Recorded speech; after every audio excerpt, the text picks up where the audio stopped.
And you? Yeah, my name is Xiaoxi, Dr. Ngo Xiaoxi from School of Communication. I'll be the moderator.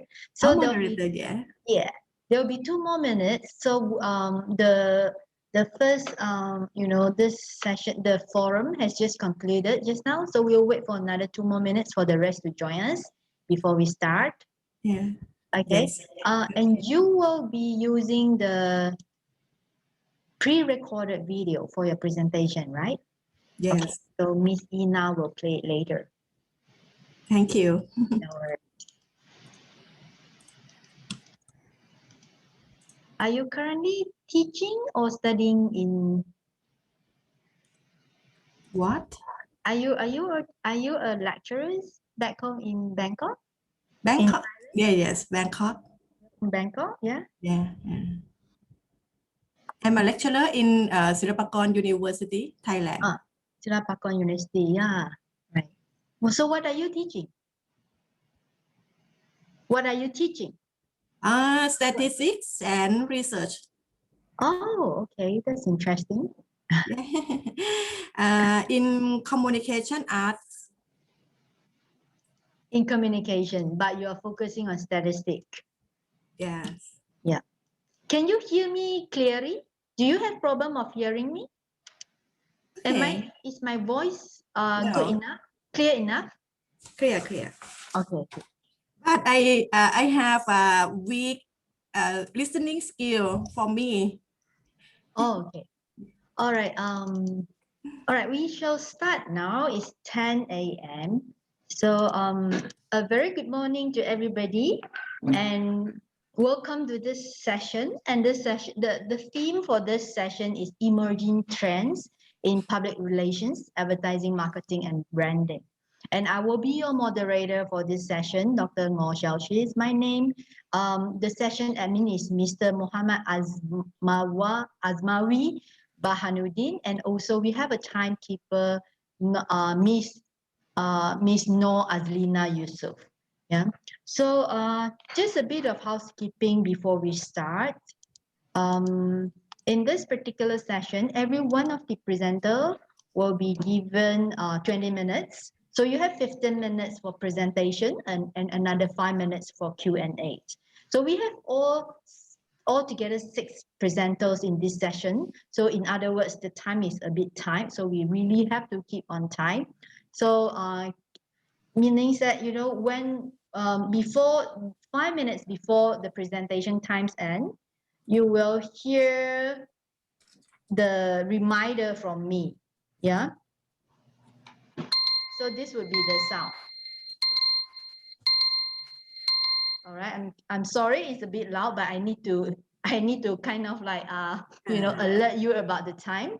So 2 minutes before it's end, before 15 minutes end, I will, again, let you hear this alert. Right. Yeah. So I will not verbally communicate with you, but you will hear the ding sound from my phone. All right, then we shall proceed to the Q&A. So during the Q&A, we really encourage everyone to ask questions, and also you will be given 5 minutes, to interact within the presenter and also the other participants. Yeah. So that's all for now. So some of you will be presenting by using the pre-recorded videos that will be played by Miss Ina later. And some of you prefer to do the live presentation, and that's when you need to share your screen with everybody and then start your presentation.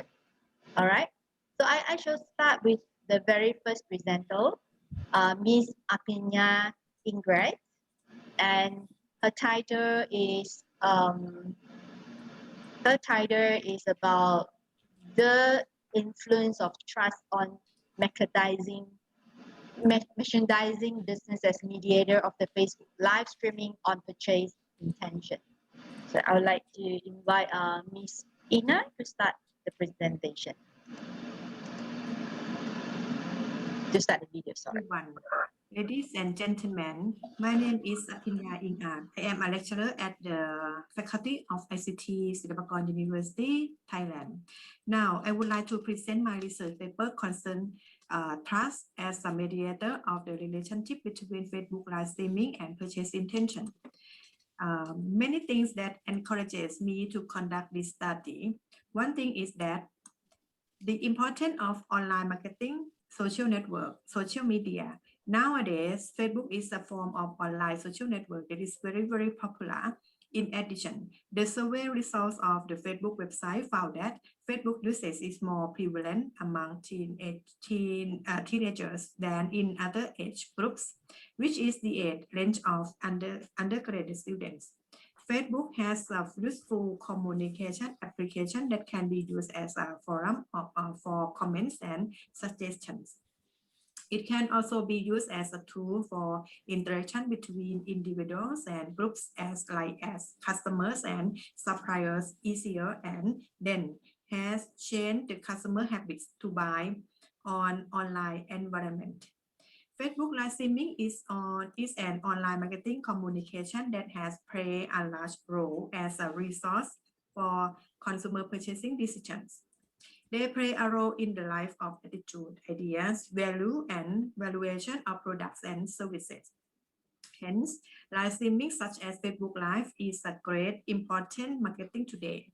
Using Facebook live streaming directly and indirectly reaches consumers and target groups in order to create awareness, image, credibility, information, and entertainment as customer perceived values. Customers' perceived value of live streaming. Customer trust and engagement is found to have a direct and indirect effect via trust in sellers on customer engagement. Even though live streaming shopping has been found to build customer engagement, it is still unclear whether enhancing customer engagement will positively impact on customer purchase intention in social commerce. In e-commerce, the customer trust is very, very important because it affects their purchase intention in the electronic environment. Customers often hesitate and do not intend to buy products due to risk because they cannot directly evaluate the products. Therefore, this research aims to investigate how live streaming influence purchase intentions in social commerce. To achieve this goal, I developed a research model emphasizing customers' perceived values and customer purchase intention via tasks of Facebook live streaming. I will show you about two research objectives. This research attempts to identify the effect of perceived values from Facebook live streaming include credibility, entertainment, and information on purchase intention via Facebook live streaming of young customer. And the next to identify the effect of perceived value from Facebook live streaming on purchase intention, which is mediated by trust. And this concept is derived from several theories such as decision-making, social behavior, SOR model, and other related theories, include the related research. This is the SOR model is one of the consumer behavior models.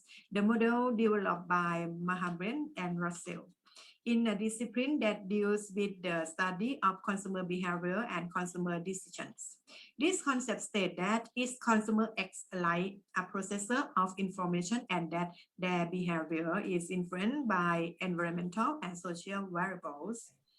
The SOR model consists of three components. At first is stimulus, second is organism, and third is response. Explicitly said that stimulators can contain environmental stimulus and social stimulus, which affect mechanism, and both stimulus and mechanism influence the response, which is consumer decision.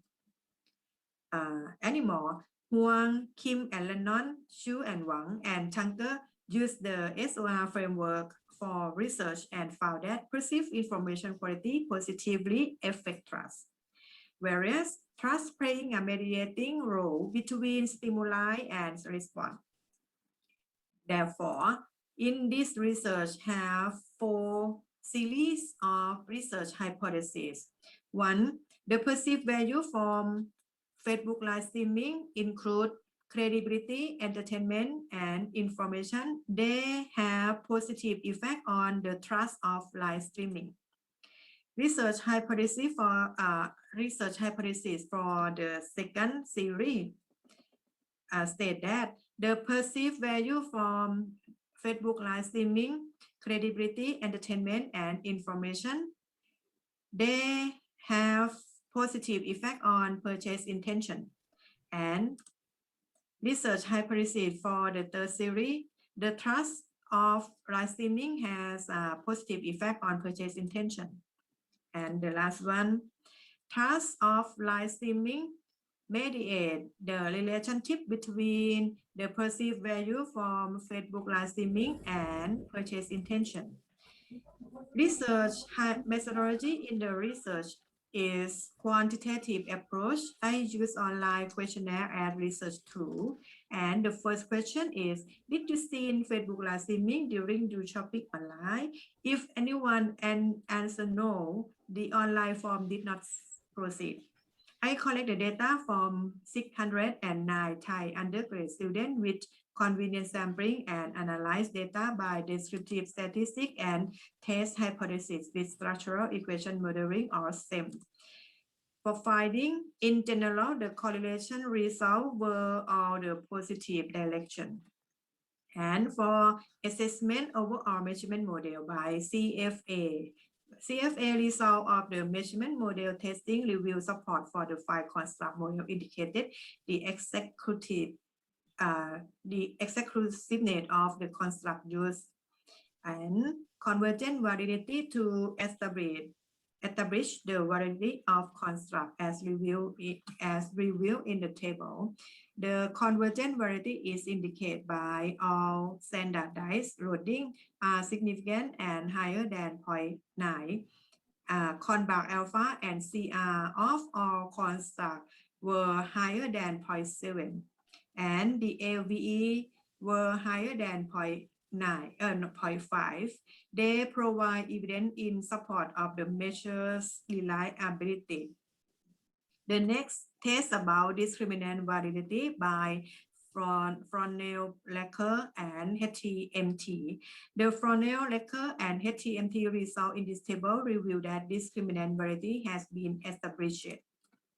And testing about structural model testing. Overall, results found that the model had an acceptable goodness of fit. Analyzing the results show that credibility of Facebook live streaming has a significant positive effect toward trust support. And information of Facebook live streaming has a significant positive effect on trust. Entertainment of Facebook live streaming has a significant positive effect on purchase intention. Information of Facebook live streaming has a significant positive effect on purchase intention. Trust has a significant positive effect on purchase intention. However, found that the entertainment of Facebook live streaming no significant on trust, and credibility of Facebook live streaming no significant effect on purchase intention. In addition, the result from the bootstrapping revealed that the mediating effect on trust between credibility and information of Facebook live streaming and purchase intention was significant. H number 8 and H number 10, they are support. These points can say that trust play role as a mediator between credibility and information of Facebook live streaming and purchase intention. According to Baron and Kenny mediation analysis, hypothesis number 8 is supported by the full mediation effect of trust, and hypothesis number 10 is supported by the partial mediation effect of trust. Anymore, trust not play a role in mediation of entertainment and purchase intention. Okay, this is a conclusion for this research.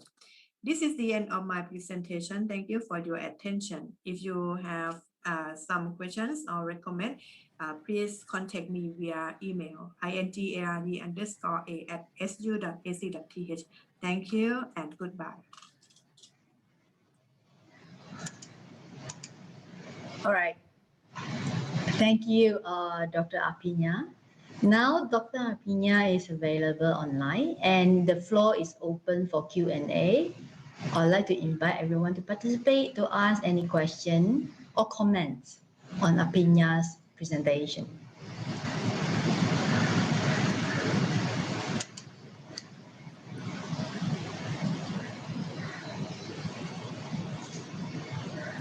Any comments? Or Dr. Apina, is there anything else you would like to add on top of your presentation? Done? Is there anything? Yeah, is there anything else you would like to add to your presentation on top of what has been presented in the video? Sorry. I not understand you.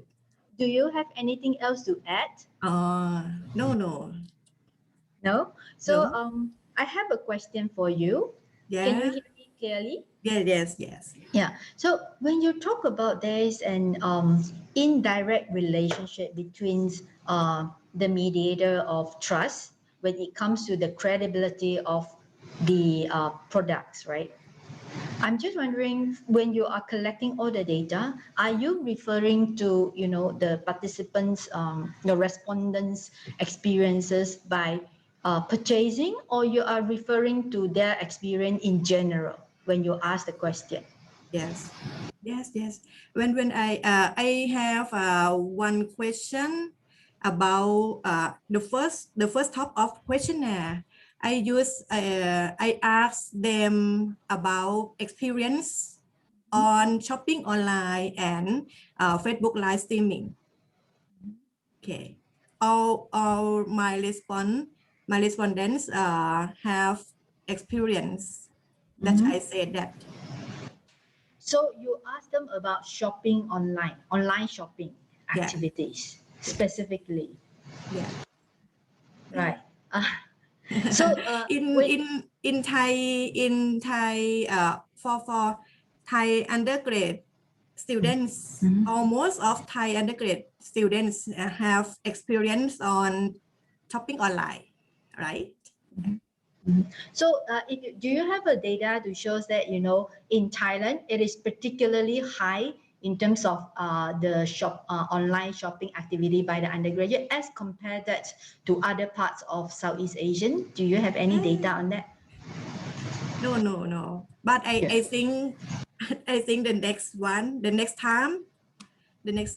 But I finding out about my you or someone on China, Malaysia, or anywhere about research with me. Yeah. Well, I'm just wondering, for your kind of research, what is the most different characteristic of the Thai youth when it comes to online shopping as compared to the rest of the world? Have you identified any particular characteristic only apply within the context of Thai youth? Thank you. Yeah. Do you have anything specifically about Thailand student when it comes to their shopping behavior? Very specific kind of characteristic, which is not, which we cannot find anywhere else in the world. Do you have any example of that? No idea. No idea. Oh, that's fine. Okay. All right. We have 2 more minutes. Anybody else from the floor would like to ask? We can take one more question. This is Dale. Can I ask Go ahead, Dale. a question? Yes, please. Can you hear me? Oh, can you share? And I found most use got online for entertainment purpose. But from your study, you find that purchase intentions for the use, that the entertainment is not a significant factor contribute to. What's the reason behind? Thank you. That's my question. Dr. Apina, did you get the question? No. Dale, actually, we didn't quite hear you because you were breaking My up. internet Would you like to is turn not off your stable. video? Can you hear me? Yeah, would you like to turn off your video and then ask the question again? Yeah, please go ahead, Dale. Okay, sorry. Can you hear me now? Yeah, go ahead. I say your participants mainly are used, but I think for use they go online, such as streaming, yeah, and for them. Dale, I think we still can't hear you quite clearly. You were still breaking up. Maybe you should type your question in the chat box. And Yeah. from your finding, the entertainment is not a significant contributor. I'm sorry, Dale. We still can't hear you clearly. Can you please type your question in the chat box? And times is up for this particular session, so I have to move on to another presenter. And hopefully, if you have time, we will let Dr. Apina to get back to you. If not, always feel free to use the chat box to communicate with each other, to ask questions, and also to get some response and interaction going on. All right, for now, I would like to thank Dr. Apina from Thailand. Now, thank you. ขอบคุณค่ะ ขอบคุณค่ะ So now I would like to invite De Chuan Wang from De Chuan Wang going to present on survival of Chinese language media in Africa, media credibility or brand equity.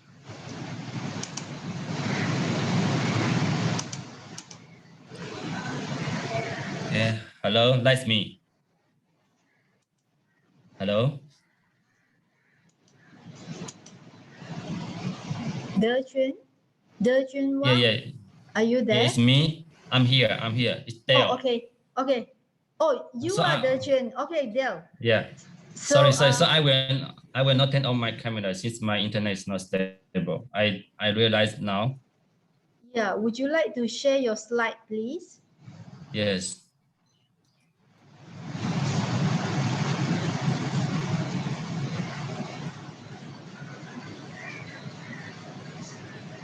Okay, can you hear me? Yes. Okay. Good morning to everybody. This is Dale, greeting from Tanzania.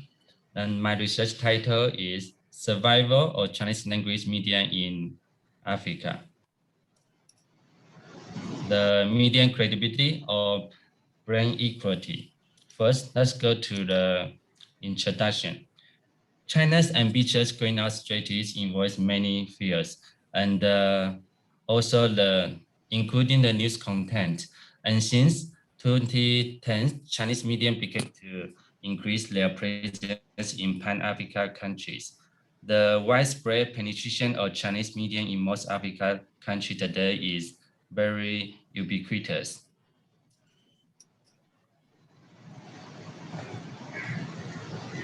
And from this picture, you can see an African is reading Chinese media, Chinese newspaper like China Daily, and this one is the English version.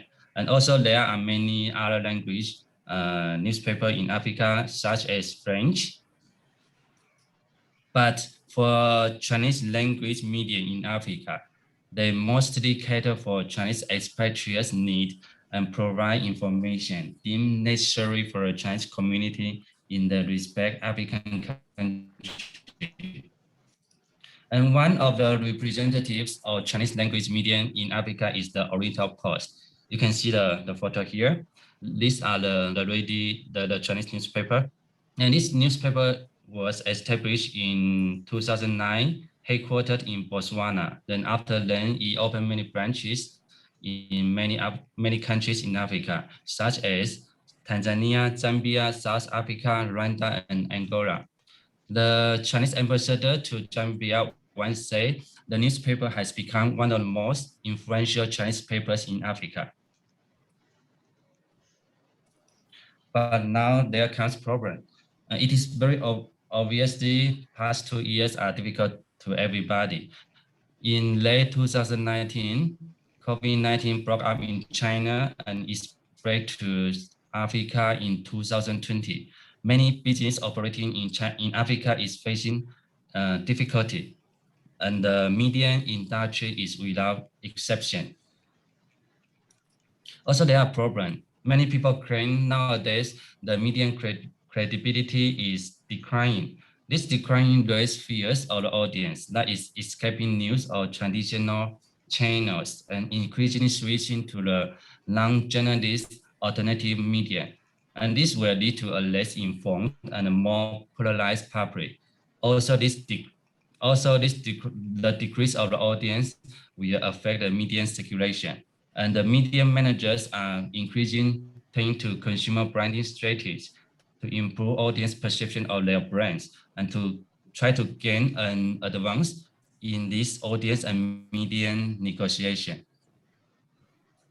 So now is the right time for us to investigate what is the more factor contribute to the media survival. And the media survival is the people to purchase their space and taking newspaper as an example. So what's the may contribute to their income is the media credibility or brand equity. Media credibility is the theory from the journalism, and the branding equity is mainly from the marketing practice. So through the literature review, I use these two concepts, try to investigate their contributing functions. Here is the conceptual framework. The independent variable is the median credibility and the brand equity. The dependent variable is the median buying intention. And I also have 3 control variables. Sorry, that's a misspell.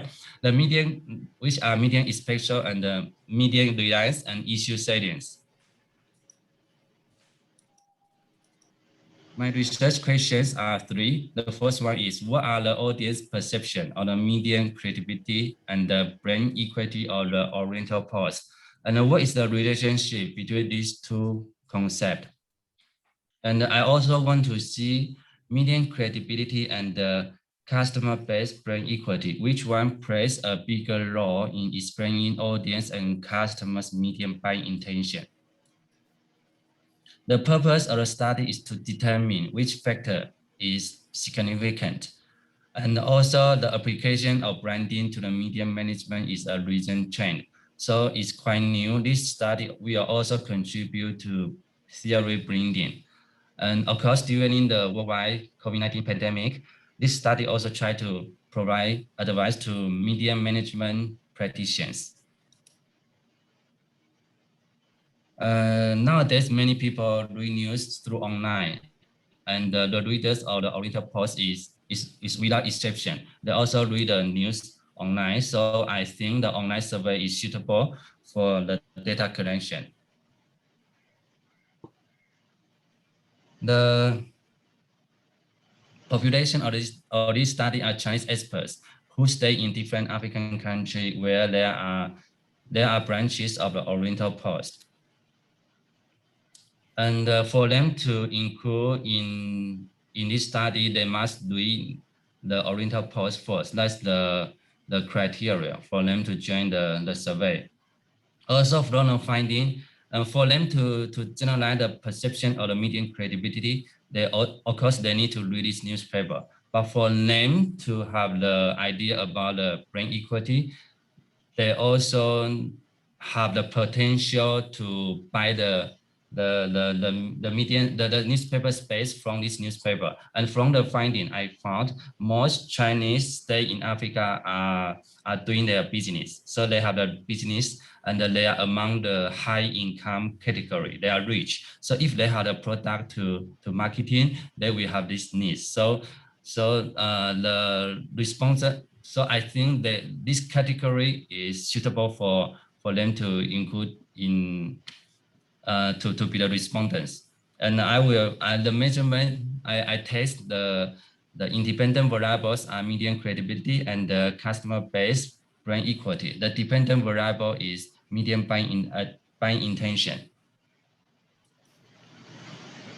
So after data collection, we analyze the data, and from the data, we find out the respondents have the highest brand awareness, which and have the least loyalty. This should say something. That means the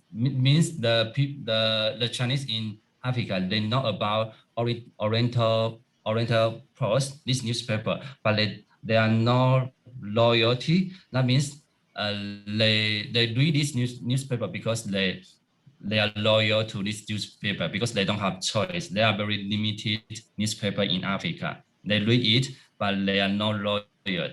So it's like a take it or leave it situation. And also later we run the correlation. All the contrast of median credibility and all the contrast of brand equity are all positively and significant correlated. Their independent relations should encourage the median petition to keep the journalism and the brand equity strategies at the same time. Later, we run hierarchy regression, and we find out the median credibility has no effect on median buying intention, only the customer base brand equity. The dimension of perceived quality and the brand loyalty are significant contribute to median buying intention. So our most important finding is that the perceived quality of news and the brand loyalty are significant predictors to median buying intention, while median credibility has no effect. So this independent relation is extremely important for both journalists and media manager to consider when they balance the journalism practice and profitable goal seeking.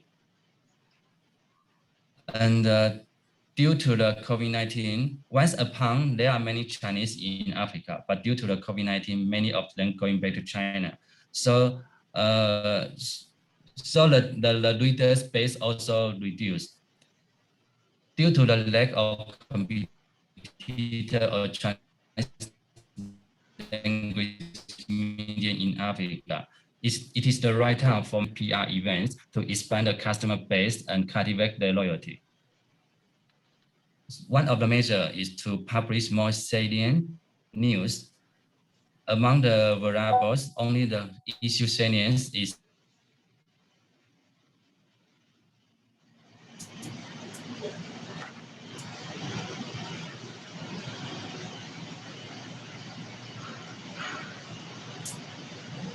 Jill, are you still there? You have 5 more minutes.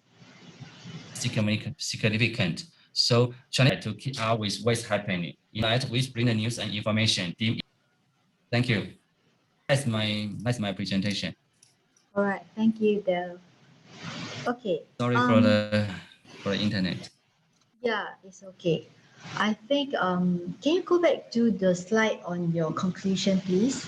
Okay, before I open the floor to everybody, I would certainly encourage all of you, those who have questions for Del, please type your question in the chat box.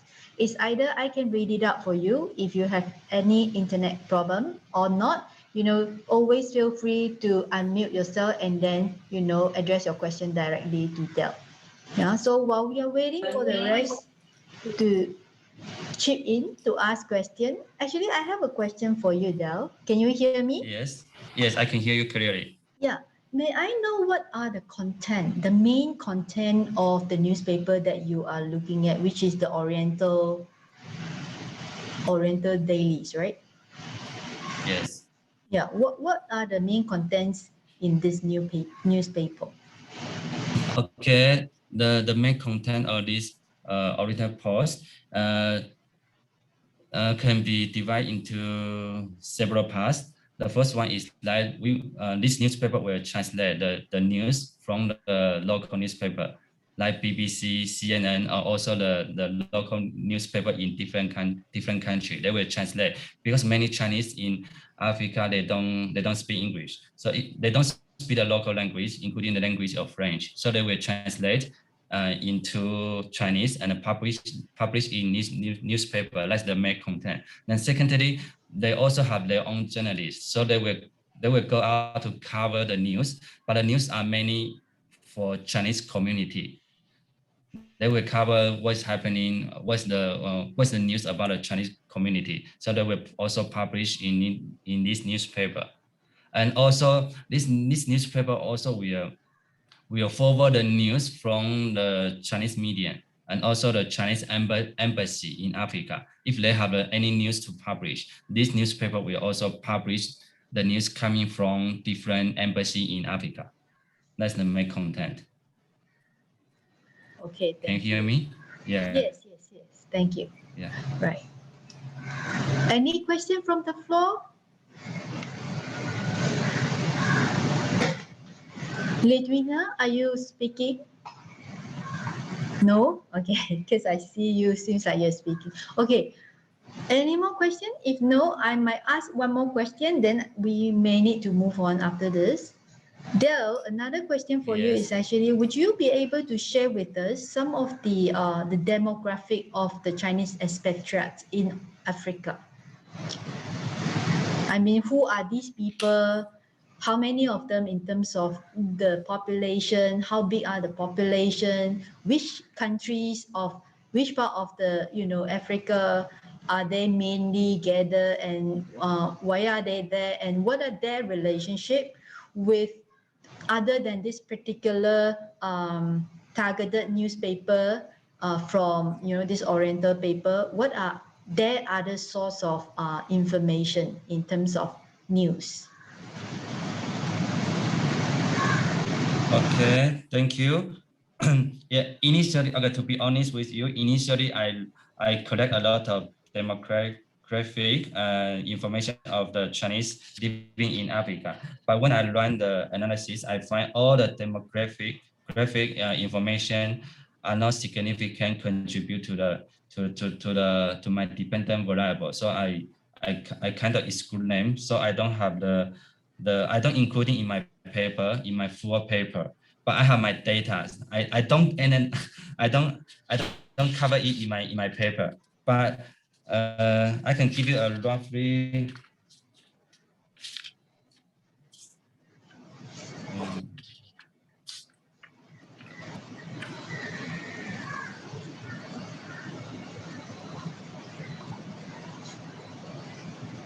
Okay. The majority of the the majority of the respondents in my study are for example, the age, they are between 20 and 34. That's the biggest category of the age group. And also the people above 35 age make up 43% of the total sample. And then most people, they earn at least 1,500 US dollar, and even more, 12% of the respondents earned about $4,500 per month.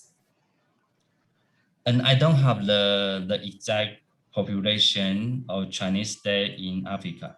I don't have the exactly figure. Okay, that's fine. Yeah. And do they also watch? Do they also read the local newspaper?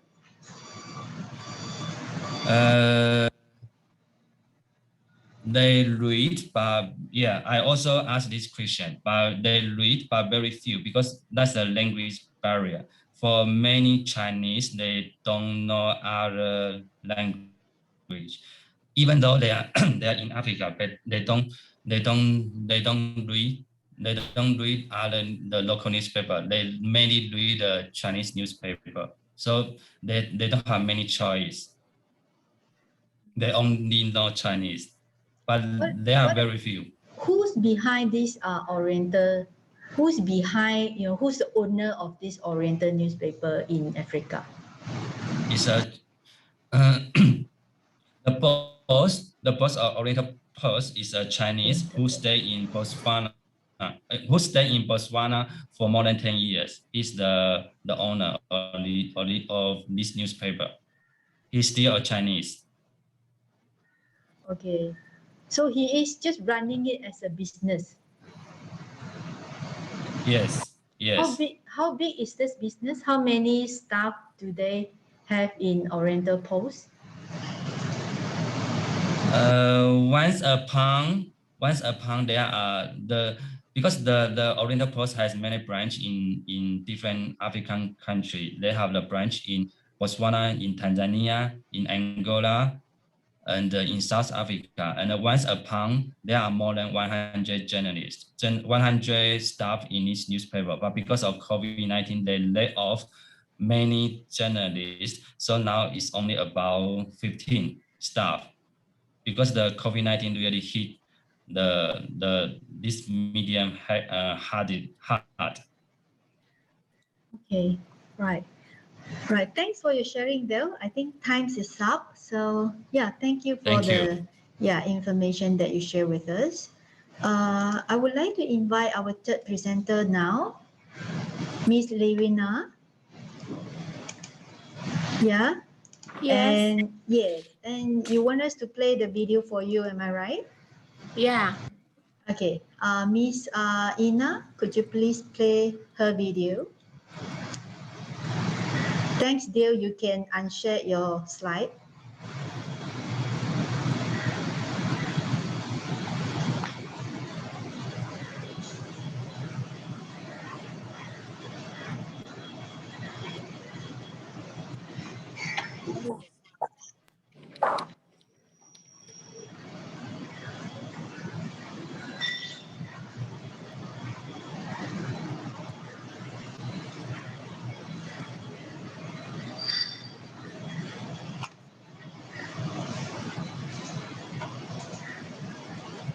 Puan Ina?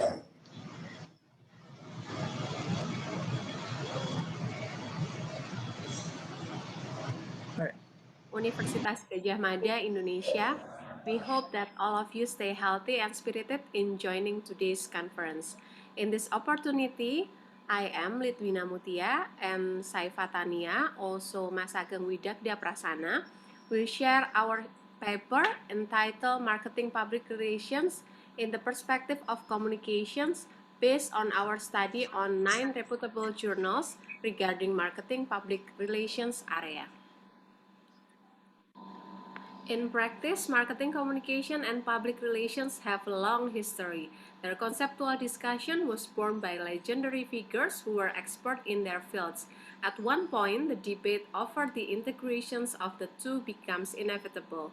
On the one hand, integrated marketing communication places public relations or publicity into a small part. Meanwhile, the public relations scholar expressed their opinions on their crucial position in the communication universe. Conceptually, when viewed as a separate entity, marketing communication plays an increasingly significant role in achieving overall marketing success. In large part, this is due to many organizations developing a relationship-building approach to dealing with customers on a long-term basis. One of the basic PR principles on the organization, as stated by Newsom, is that the PR field requires multidisciplinary applications. At here, marketing communications has become one of them. In contrast to the frequent discussion into the theoretical literature about the subservient relationship between public relations and marketing, in a representative sample of 75 of the 300 largest US corporations, Hunter found that public relations and marketing most commonly are separate but equal management partners. Of these corporations, 81% had particular public relations and marketing departments. In two-thirds of the cases, the two departments were on the same level, and when one was above the other, public relations was as likely to be above marketing as below. The integration between marketing and public relations on the label of value-added public relations can account for its growth by its great versatility, its aptitude for drama, and its capacity to break through the information's clutter and capture attention and interest. We should examine not whether public relations and marketing should be integrated or merged, but how they work together most truthfully in a successful, well-managed organization. Problem statement on this paper is that marketing public relations as a form of integration has not been studied much and still in the debate, while its practice shows increasing urgency. However, in practice, the boundaries between public relations and marketing are blurred. The role of public relations in management and its value to an organization has been debated for at least 100 years. The debate has centered on whether public relations are to support marketing or whether it serves a broader social and political function. When talking about communications between organizations and their stakeholder or key publics, marketing and public relations have traditionally been two main areas of attention. For the research questions, the formulation of the problem, which is the core of this paper, developed from the desire to explain the development points of marketing public relations studies seen in the eyes of communication learners from Indonesia. We want to analyze the issue of the study of 9 important articles on marketing public relations with the formulation of the problem as follows. First, how is the development of the MPR study that appear in a cited journal? What problems are studied in these various journals? Second, what do we know from the literature about how marketing public relations are defined over generations? Moreover, the purpose of the study, those questions are used to look at the closer connection between corporate and marketing communication programs and a closer alignment of communication departments and disciplines within the organization. Our study aims to determine the data tendency of marketing public relations studies and fill knowledge gaps and future research opportunities. For the research methods, this study uses a scoping review methodology to map the literature on marketing public relations from a social science perspective. This study aims to identify key concepts, determine published journals on related topics, summarize findings, and recommend further research and practice. Scoping reviews require systematic procedures and focus on broad, inclusive goals rather than the narrow emphasis of systematic reviews or meta-analysis. Scoping studies are particularly suitable for analyzing a wide range of facts, both quantitative and qualitative, to assess the breadth and depth of research within a given scope of the study. The scoping review requires at least a stream of steps. Identify the research question, identify relevant studies to inform that question, select studies, charting data, collate, summarize, and report findings. This paper uses a structure-based scoping review and a 5-step process by Arksy and O'Malley. The first stage is to identify the formulation of the problem. The second one then identify relevant studies to inform the question. The third thing is the process of selecting studies. The fourth requires documenting the data. And the last thing is organizing the data, summarizing, and reporting findings. At first, we identify the research question, the development of marketing public relations studies. Then, we place relevant studies using Research Rabbit app to identify master studies from the 1970s until the 2020s. The critical concept that we use is marketing public relations, integrated marketing communications, and integrations. The next steps is choosing the studies based on the key points. We apply the filter manually and remove articles that are not relevant to our criteria, especially marketing public relations on social science. It comes with 3 core journals and 6 derivative journals with various publications in 1990 to 2000, 2001 to 2010, and 2011 to 2020. The finding of this paper is breakdown into 4 major issues, in which are chronology, objective, definition, and position. In the part of chronology, the discussion about MPR around 1970s to 1980s is focused on introducing MPR as a new discipline, separate from corporate PR and marketing. The concept of MPR was first coined during this period and attracted attention from both PR and marketing academics and professionals. Kotler and Mindak started the discussion by describing the relative level of PR and marketing in organization. They classified the organization into 4 classes according to their PR and marketing function. The confusion in positioning MPR as an academic concept and professional practice lies in the misconception about marketing and PR itself and the similarity between them. The growing interest in PR in 1990s is remarkably shown by the number of organizations. The change in perspective and attitudes toward the value of PR was reflected in the rapid growth of PR industry as organizations started to realize the importance of PR to be able to communicate, explain, and justify their policies to various publics. Moreover, Harris suggested that MPR emerged as distinctive new discipline that comprise specialized application PR techniques that support marketing activities, and it should be differentiated from general and corporate PR, although they need to maintain close working relationship. Following the 2000s, the relationship between public relations and marketing had been studied by Cornelissen and Harris, that contributed to empirically based theory of communication organization in 3 areas. First, the study explicitly linked mainstream management and communication organization research with contextualizing and evaluating alternative form of organization and perspective view of communication organization. Next, the development of information processing perspective in communication organization and design, including a set of proposition and a specification of construct in reliable measure. Lastly, the article provides a detailed empirical analysis of dimension of communication organization. In the 2010s, the discussion toward public relations and marketing was emphasized in negotiating.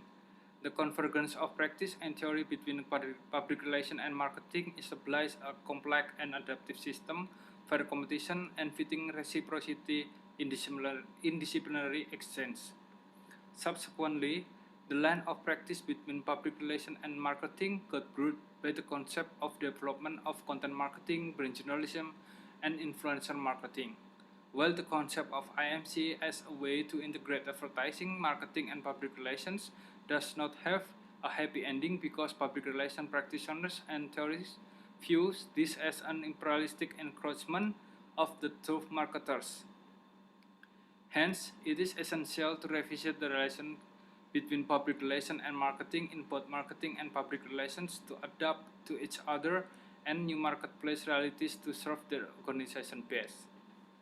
In the part of objective, the 9 journals analyzed on average had similar objective. The similarity is because the focus of the study is the tendency of the integration of marketing communication and public relations that has not been explicitly explained. The difference is more to update the problem from time to time. If seen in Kotler and Mindak, the article's purpose is to explore the roles of marketing and public relations in modern organizations. It is just as the same what Broom stated in their writing as Kitchen and Moss paper. The article's aim is still in line of considering the more recent development of the MPR by examining the arguments and studies conducted from marketing and public relations. In 1997, Kitchen and Papasolomu's paper explored the conceptual legitimacy of MPR concept as the new marketing-related discipline or merely as a window dressing. Groening also notes to answer the question about the values of public relations or communication management for an organization and their contribution to organizational effectiveness. Cornelissen and Harris note their article highlighting to substitute the terms of public relations with corporate affairs or corporate communication. Next, Mackey and Will's article seeks to renegotiate the traditional turf works between public relations and marketing by reviewing recent significant marketing books. Meanwhile, Geswaldi aims to investigate the provenance of encroachment research and argue how the blurring of marketing and public relations boundaries by revisiting the notion behind the disturbance and extending this idea into today's context. In the definition part, as during this period and the debates between the overlapping yet completing role of marketing and PR was still going on. Thus, the concept of MPR was not clearly defined. They tend to believe that the neat and tidy divisions separating marketing and PR are breaking down. They believe that the best way to solve marketing problem would be done through PR activities and vice versa. Around 1990s, the debate were more likely to be focused on investigating whether the concept of MPR could be termed as an independent concept. Numbers of scholars was still doubt about the new discipline as the view of MPR as attempt to marketers to hijack the PR techniques, specifically about their publicity function. However, they see the opportunities that the concept will grow into an independent concept separate from PR and marketing. MPR is a term used to describe the use of PR techniques and approach in order to support marketing objectives. MPR is a communication tool used to help change attitude and beliefs or assist in the creating sales. MPR would be effective as long as it is used strategically and be integrated with other promotional tools. However, the 9 journals studied most did not explain the definition of marketing public relation in it. In the position part, in the early phase of discussion about MPR, the relationship between marketing and PR were modeled into 5 possible models. The model were seeing marketing and PR as separate but equal function, equal but overlapping function, marketing or PR as a dominant function, as well as marketing and PR as a same function. Around the phase of 1990s, the author tend to see MPR as an attempt of marketer to hijack PR techniques, specifically about their publicity functions. However, the author also undoubtedly believes that the close interaction and synergy between marketing and PR is necessarily in today's practice. MPR cannot legitimately at the time be termed as a new discipline, irrespectively of its conceptual closeness to marketing or PR. Rather, the findings indicate that at best, MPR may be simply a new label of well-established usage tradition and procedure in support of marketing communication. In 2000s, Cornelissen, Locke, and Gardner stated that the symbiosis of marketing communications and public relation function is further supported by contemporary research focusing on the value of shared knowledge and skill between people from marketing and public relation department in organization. There is no clear statement about the MPR position in the article from Cornelissen and Harris. Mackey and Wills depict PR and marketing as different concepts distinct from one another. However, marketing and public relations could collaborate to enrich the view of marketing, focusing on consumer and sales. In 2019, Geswaldi argues that the conflict of PR and marketing has not disappeared, but continues to shift by the utilization of social media. Further studies need to be conducted because the encroachment of PR and marketing exists between them and other functions that use social media. In summary, this scoping review provided a broader view of the current literature concerning marketing communication and public relations in integrating both concepts. Our findings are generally about the turf war between those two marketing and public relations concepts. Some points that we can point out are: first, consensus on the MPR as an academic and practical concept has not been mutually agreed upon from the past, although in the practice, this MPR has been and is still being carried out. Second, in the 1970s to 1990s, there was still debate over the existence of a new concept, and there was a battle for MPR territory as part of the marketing or public relations area. The 2000s began to realize the existence of integration between the two regions, but there was also an assumption that each concept could run independently.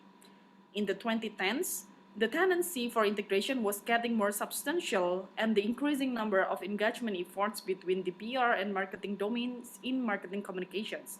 Despite this, the debate between PR and marketing disciplines is still ongoing. The third, the categorization and boundaries between MPR, public relations, and marketing positions will only end in a never-ending turf war. In the context of marketing communications and the development of today's technology landscape, this debate needs to be reviewed and renegotiated with orientation toward harmonious integrations effort in the context of integrated marketing communications. One of the several limitations of this study is that this study can only be regarded as the first step in exploring marketing public relations to integrate marketing communications and public relations as experienced by communication science scholars.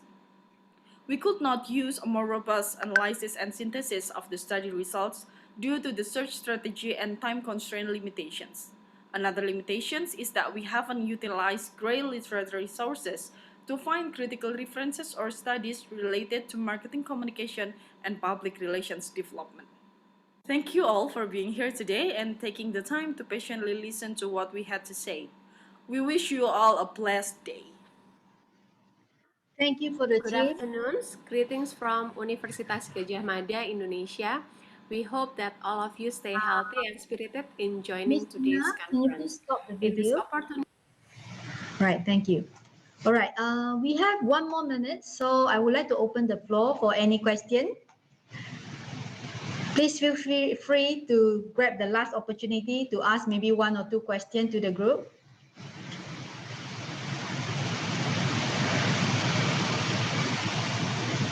Anybody? No? Okay, but I would like to also give this opportunity to the group, to the presenting group just now. Would you like to say anything to add on to your presentation? Livina? Yes. Maybe if I if you give me time, maybe I just want to add something about the presentations because our paper also being reviewed and the reviewer wants us to add the context of Indonesia, and this is maybe also happens in Indonesia, the battling about the concept of marketing and public relations also. So maybe when I also search some research with the key concept of marketing public relations, there are also 2 sides that there also are research that using the the base concept of marketing, and there are also some research that using the base concept of public relations. So what is it the debate is still there, and when we also scan deeper on the papers, it also called as a turf war between those 2 concepts. So maybe if there's also from the participants here also from the, I think it's strategic communications area, maybe you can also give us some feedback what happened in another country. Is it also happening the debate or maybe any other phenomenon that happens there, Dr. Mo? Right. Now that our presenter has posted a question to everybody, do we have anyone from the area of strategic com to comment and give some suggestion to Shaifa and also Livina? Anybody? Well, always feel free to also type your comments or your suggestions so that they can also read it, even though it's no longer their time in terms of presentation. I'm sorry, I'm not from the field, so I won't be giving you too much of useful suggestion, but I think the local context is certainly, will kind of like will enrich the discussion and debates, not only just within the theoretical argument, but it's also will give a very different outlook and perspective from the Indonesian local perspective. Right? But it was a very well written and very well argued paper. Congratulations. Thank you. Right. Okay, now I would like to, because time, we are 3 minutes, behind time. So let me invite the next presenter, who, Shu Wang, who's also like to use a pre-recorded video to present on research on the marketing strategy of museums, culture, and creative industry. So I'd like to invite Miss Ina to start the video. Right, she's there. Is about marketing strategies of museums, culture, and creative industry in China. In the past few years, unprecedented changes have taken place in the media landscape. New media developed rapidly under the drive of high. Can you hear the sound? Sorry, I'm just sorry. I think the sound is too low, but I also can give a live speech. Is that okay? Yeah, Ina, suara sangat-sangat rendah. Can you try to adjust it?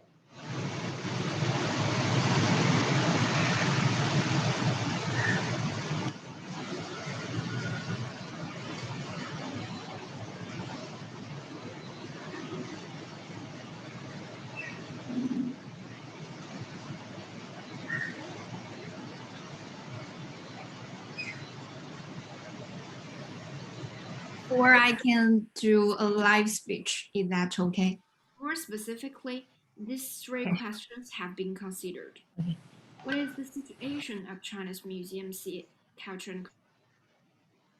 Sorry, Shu Wang, do you want to do a live presentation? Would you like to? Yeah, I can give a live speech. Right, sure. Do you have a slides to share?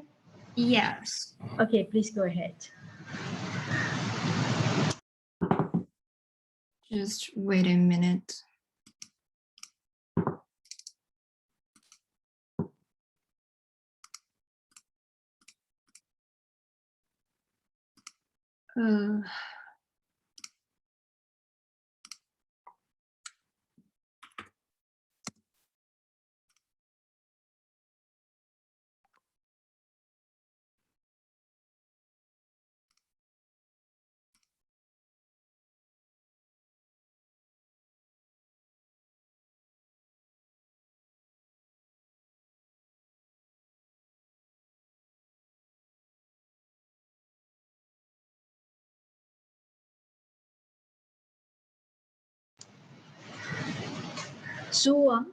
Miss Su Wang, are you still there?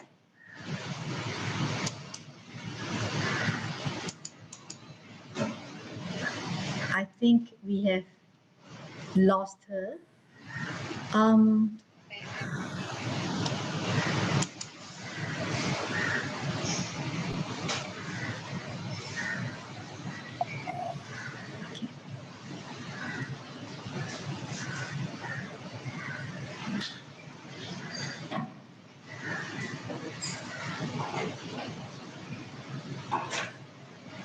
Can you see the screen? Please go.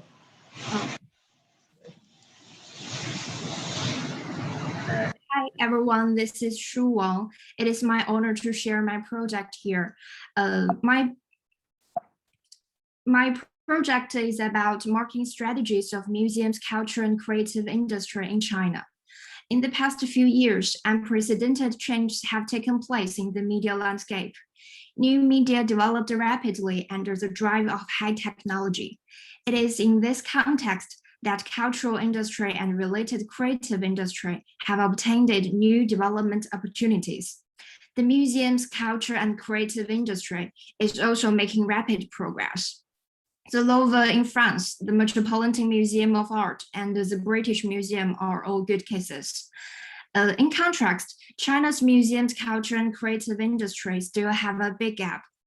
So the research aims of this project is to find the gap and solve it. To more specifically, these three questions have been considered. What is the situation of China's museums, culture, and creative industry? What are the problems with the marketing strategy of this industry? And what improvements should be made by practitioners? This research decided to use the mixed research method. The methods used in this paper are mainly literature review and case study. Literature review was used to establish a theoretical foundation and analyze the development process and problems of China's museum marketing strategies. The main theoretical reviews come from databases such as CNKI, Emerald, and Springer, and combined with the case study of top museums, its current marketing strategy and future development trend are analyzed and explored.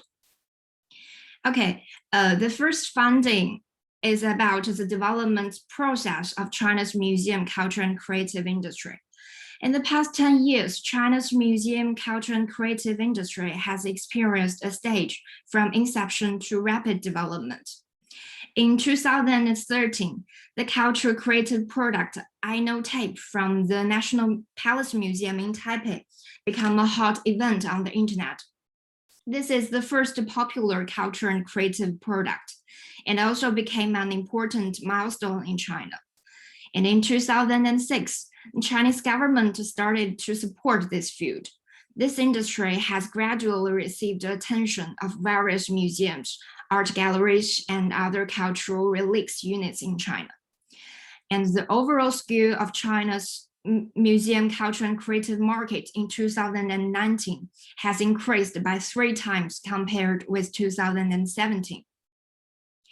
And at the beginning of 2020, due to impact of COVID-19, museums were closed.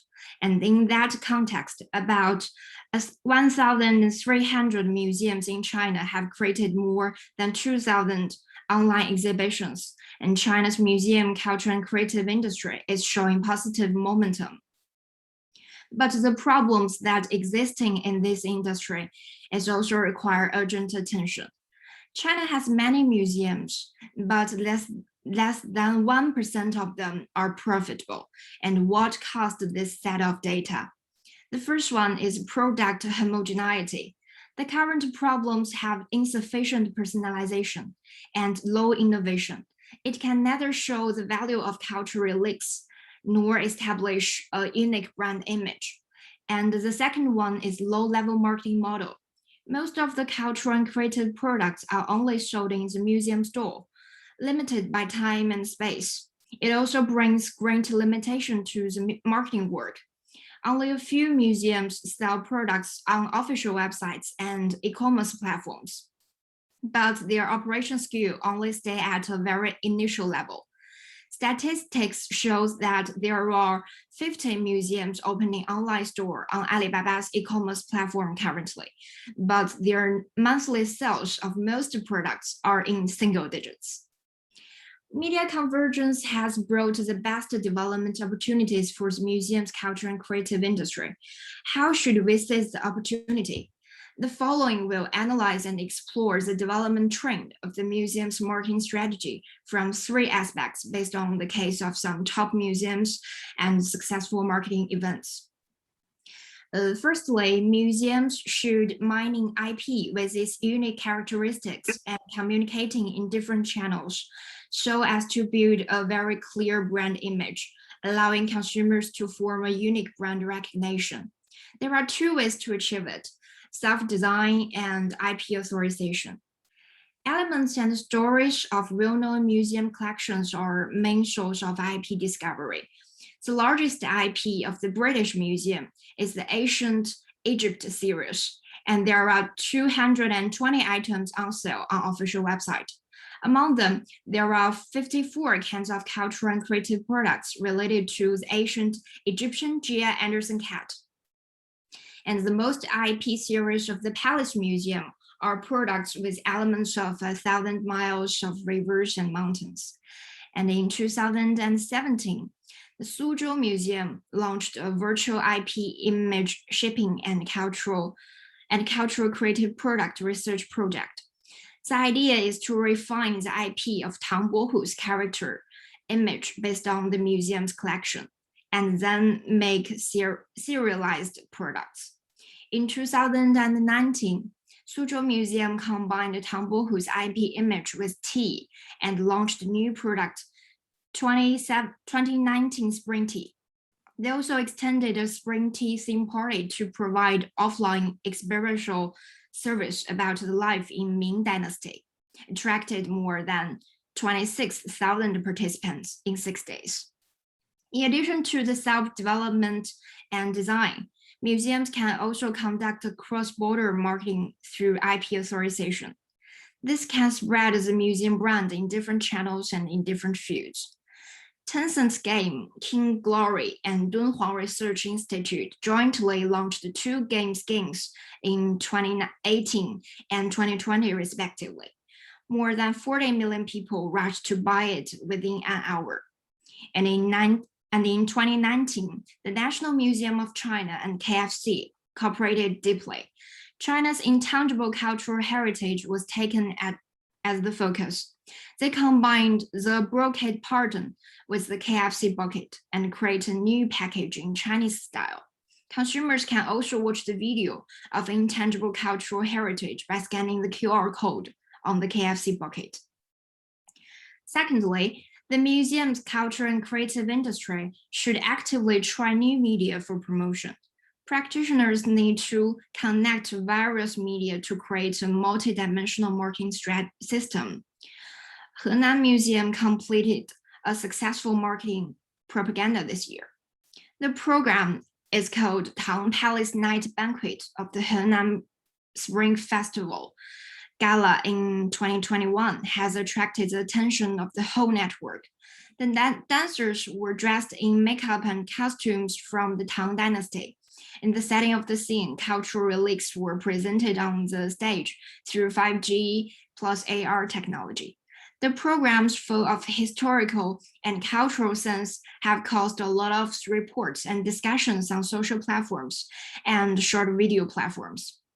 Topic Tang Palace Night Banquet has reached more than 55,000 discussions and 220 million ratings on Weibo.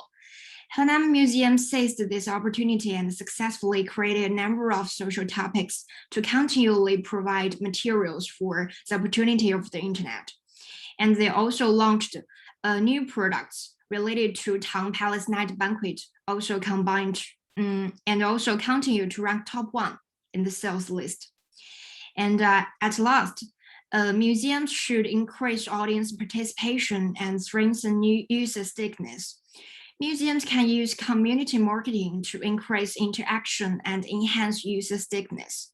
Museums should also provide opportunities for users' in-depth participation and promote the transition of consumers from the buyer to the role of creators. Dunhuang Research Institute has completed a successful attempt.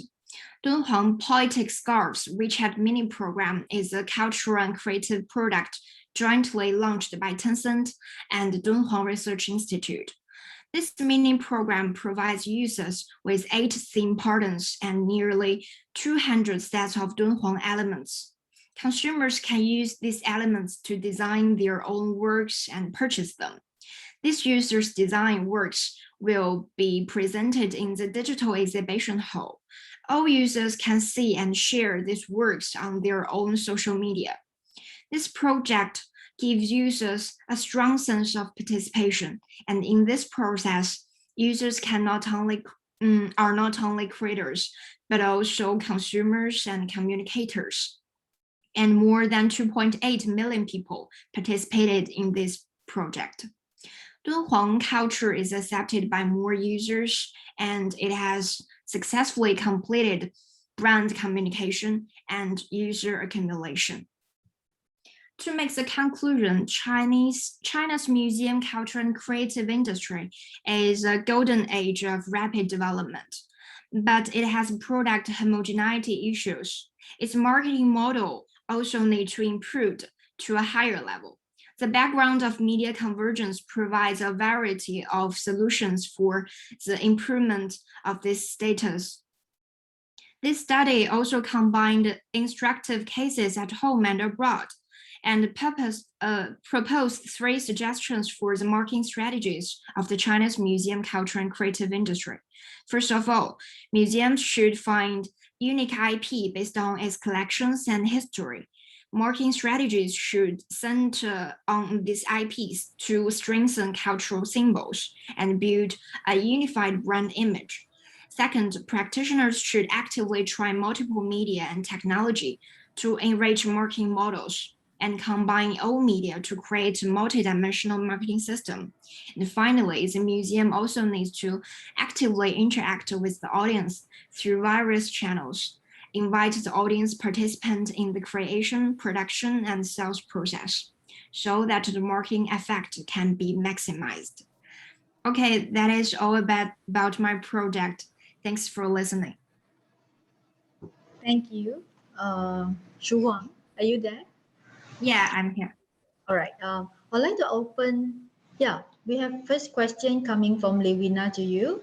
Can you read from the chat box yourself, Shu Wang? Okay, sure. Or I can read it up for you. Is there any difference in marketing communication strategy on attracting people to visit before and after the pandemic era? In Indonesia, museum visit is one of the destinations for student study tour. How about China? Who are the primary targets of China's museums? Okay.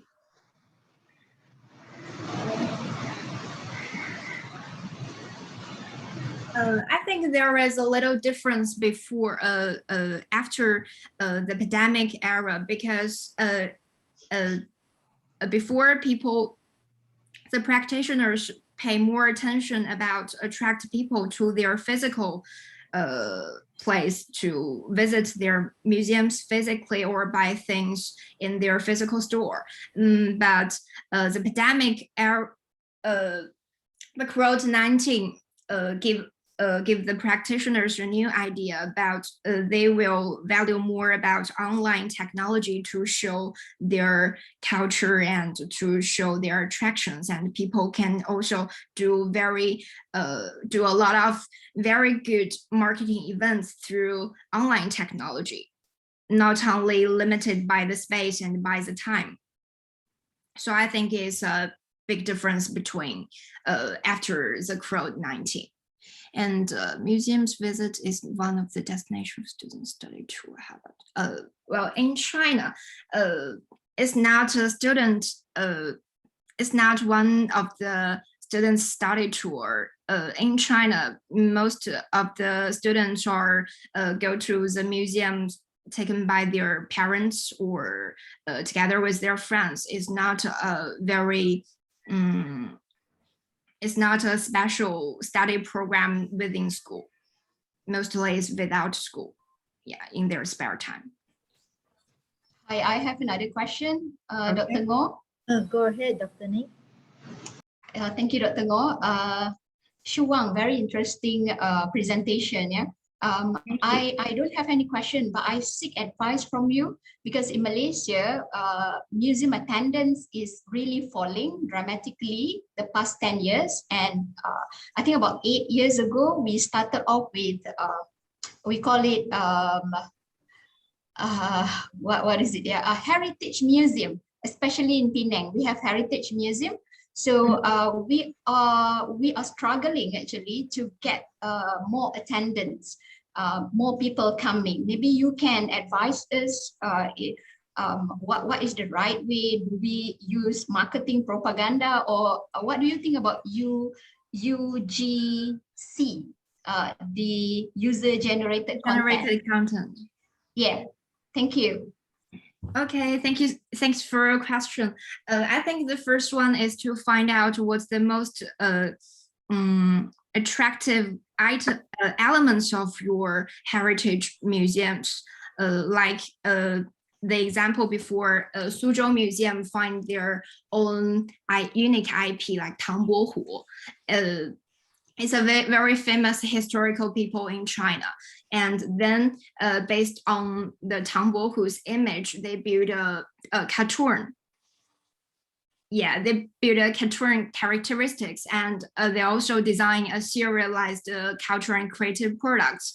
And they also combined with online marketing and offline marketing. So I think you can start it with it first. And then how about, and then how is about a lot of- UGC? okay, sorry. How about UGC? I think you can launch a lot of more interesting topics, like Henan Museum. They first designed the dancing program in the Spring Festival Gala, and then they, based on that character, they launched a lot of very interesting social topics online, like painting competition, and also like visit some landscape and take photos and send their materials to their own social platforms. Okay, thank you. Thank you, Dr. Ngo. Thank you. Thanks. Because we're running behind of time a bit, and I know we started late, but then I think we will have to end the session. Thanks, Shu Wang. But don't stop the conversations there. Whoever have any question, always feel free to post it on the chat box. Hopefully, Shu Wang can get back to you all through the chat also. Yeah. Right. Thank you. Thanks. Fascinating presentation. Right. So let us move on to the next one. I would like to call upon Muhammad Sham Shakatali. Are you there? Yes, I'm here. Hi. Right. Sham, are you going to do your live presentation, right? Yes, I'm in. Yeah, please share your code. You may start. Just give me a minute. I've actually sent it. But anyway, just hold on.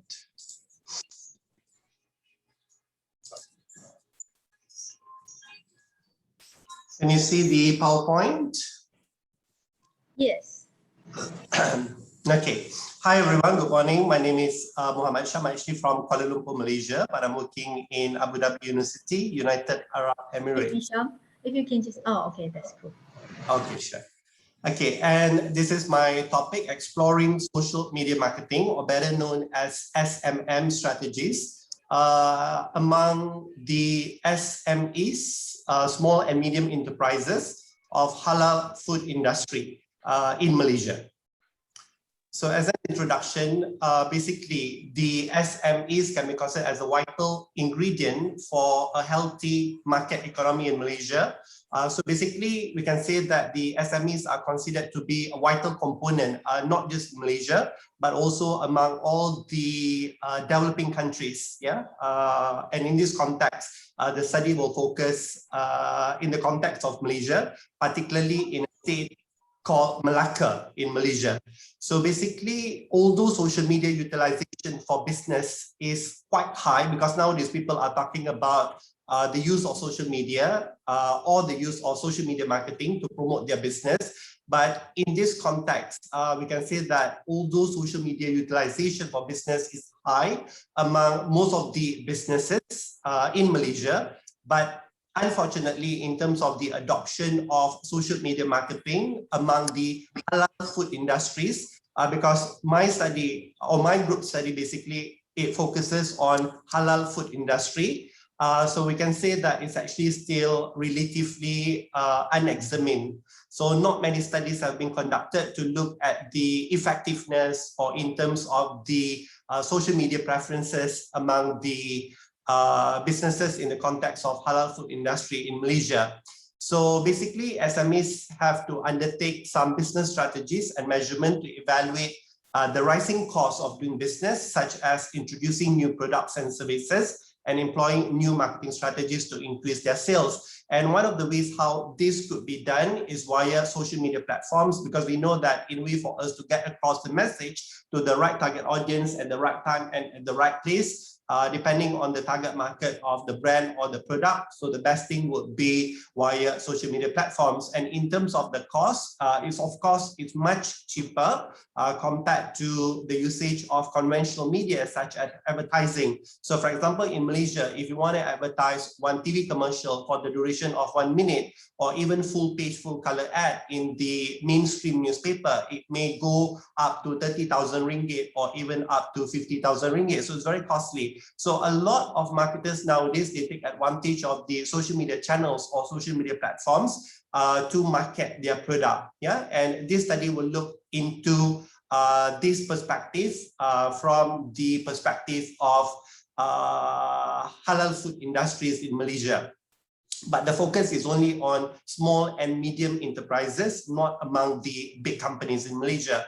So if we look in terms of the statistics, basically currently SMEs in Malaysia are responsible for about 65% of the number of people in employment and contribute approximately 37% to the country's GDP. I know that this finding is actually a little bit outdated, but this is the latest information that I managed to get from the Slr newspaper, which is a local newspaper in Malaysia. So we can say that in this digital age, basically businesses, they need to employ the right marketing strategies in a way for them to promote their product or their brand, and of course at the same time to expand their business, because any product or any brand, with the advent of the internet, so the marketers could actually penetrate the international market. So even though it's a local business, because of the internet, because of e-commerce, so they can actually extend their business internationally without having their shop, in another foreign country. So as for small businesses, we can say that they too are actually quite careful in terms of the type of marketing strategies that they should invest their money in.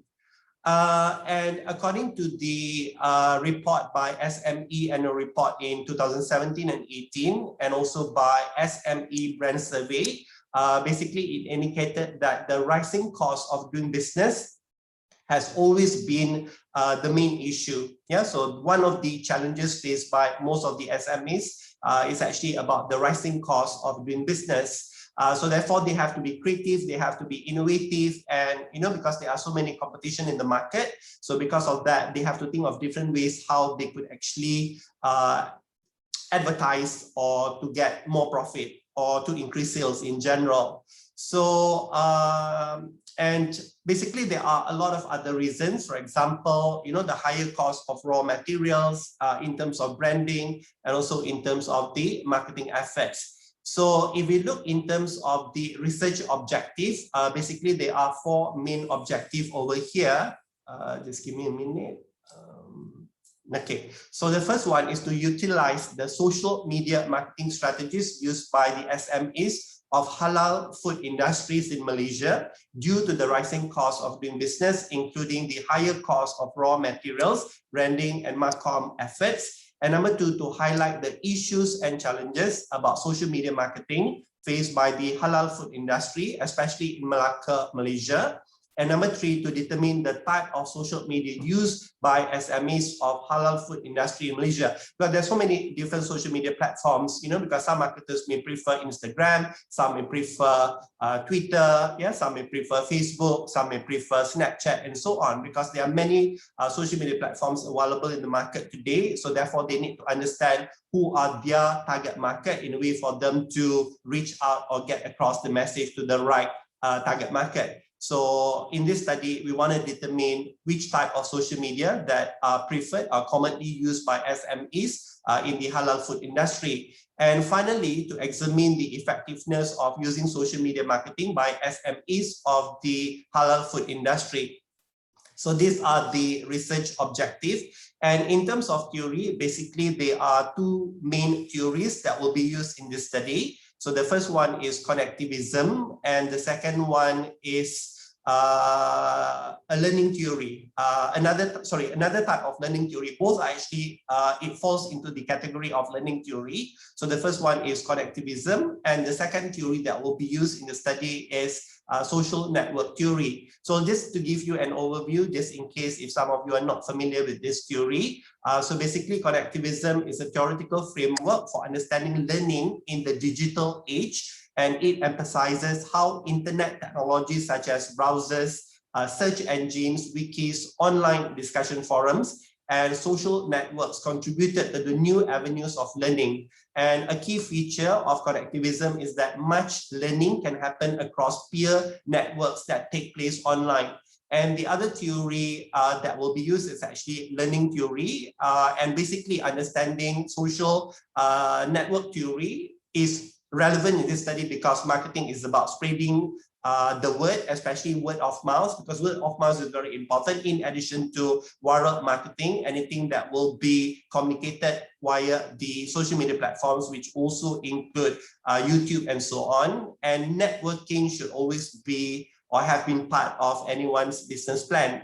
So a little bit in terms of the literature review, basically in the previous study of the relationship between social media and viral marketing, it is argued that effective social media will viral effects. And another study done by Keane, Mangold, and Forbes in 2009, it says that some scholars have investigated how social media are used in conjunction with traditional media to increase customer equity and also marketing effectiveness. Because based on the literature review, especially current literature reviews, it says that both are still relevant. So we need to say, in addition to the use of social media platforms, marketers should also consider the conventional media.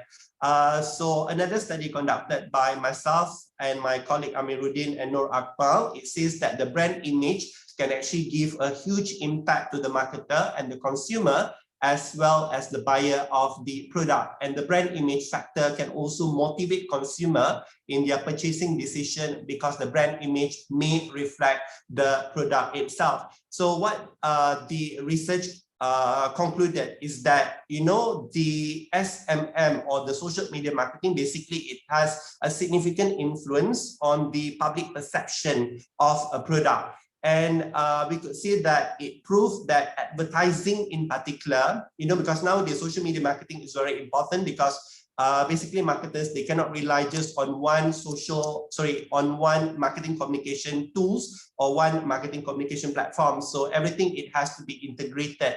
And this proves that advertising through social media can affect brand awareness of the company's product.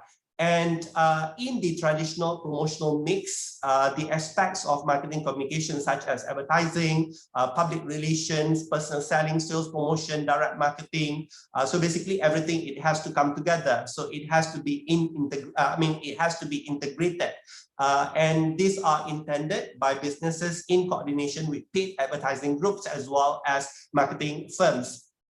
So literature reviews, basically, it says that everything, it has to come together. So in a way, for the SMEs to promote their business, so they cannot rely just on direct marketing, they cannot rely just on public relations, they cannot rely just on advertising or sales promotion. So basically everything, it has to come together. So it has to be coordinated. So it has to be integrated so that they can actually enhance the brand awareness and at the same time to increase sales.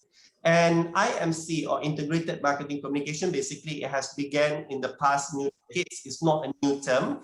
And as stated by Cox in 2012, it is a response to the changes in the domains of marketing and marketing communications, changes brought about by the impact of information technology. And some of the companies started to establish websites to post information about their product, because in the field of PR, you know, the website could also enhance the image of the organization, where consumers can directly access the information as the web became an important, essential tool for commercialization.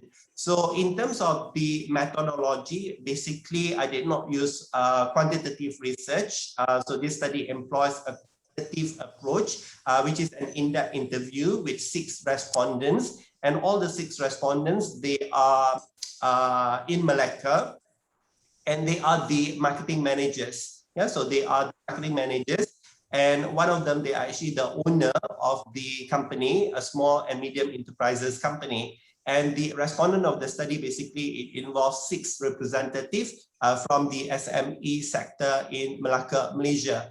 And this is actually one of the results in terms of the preferred type of social media used by the participants. So there were 6 participants in total. So I just took some of the main points from the transcript. So for example, according to participant 1, this is what he said in terms of the type of social media marketing used by him.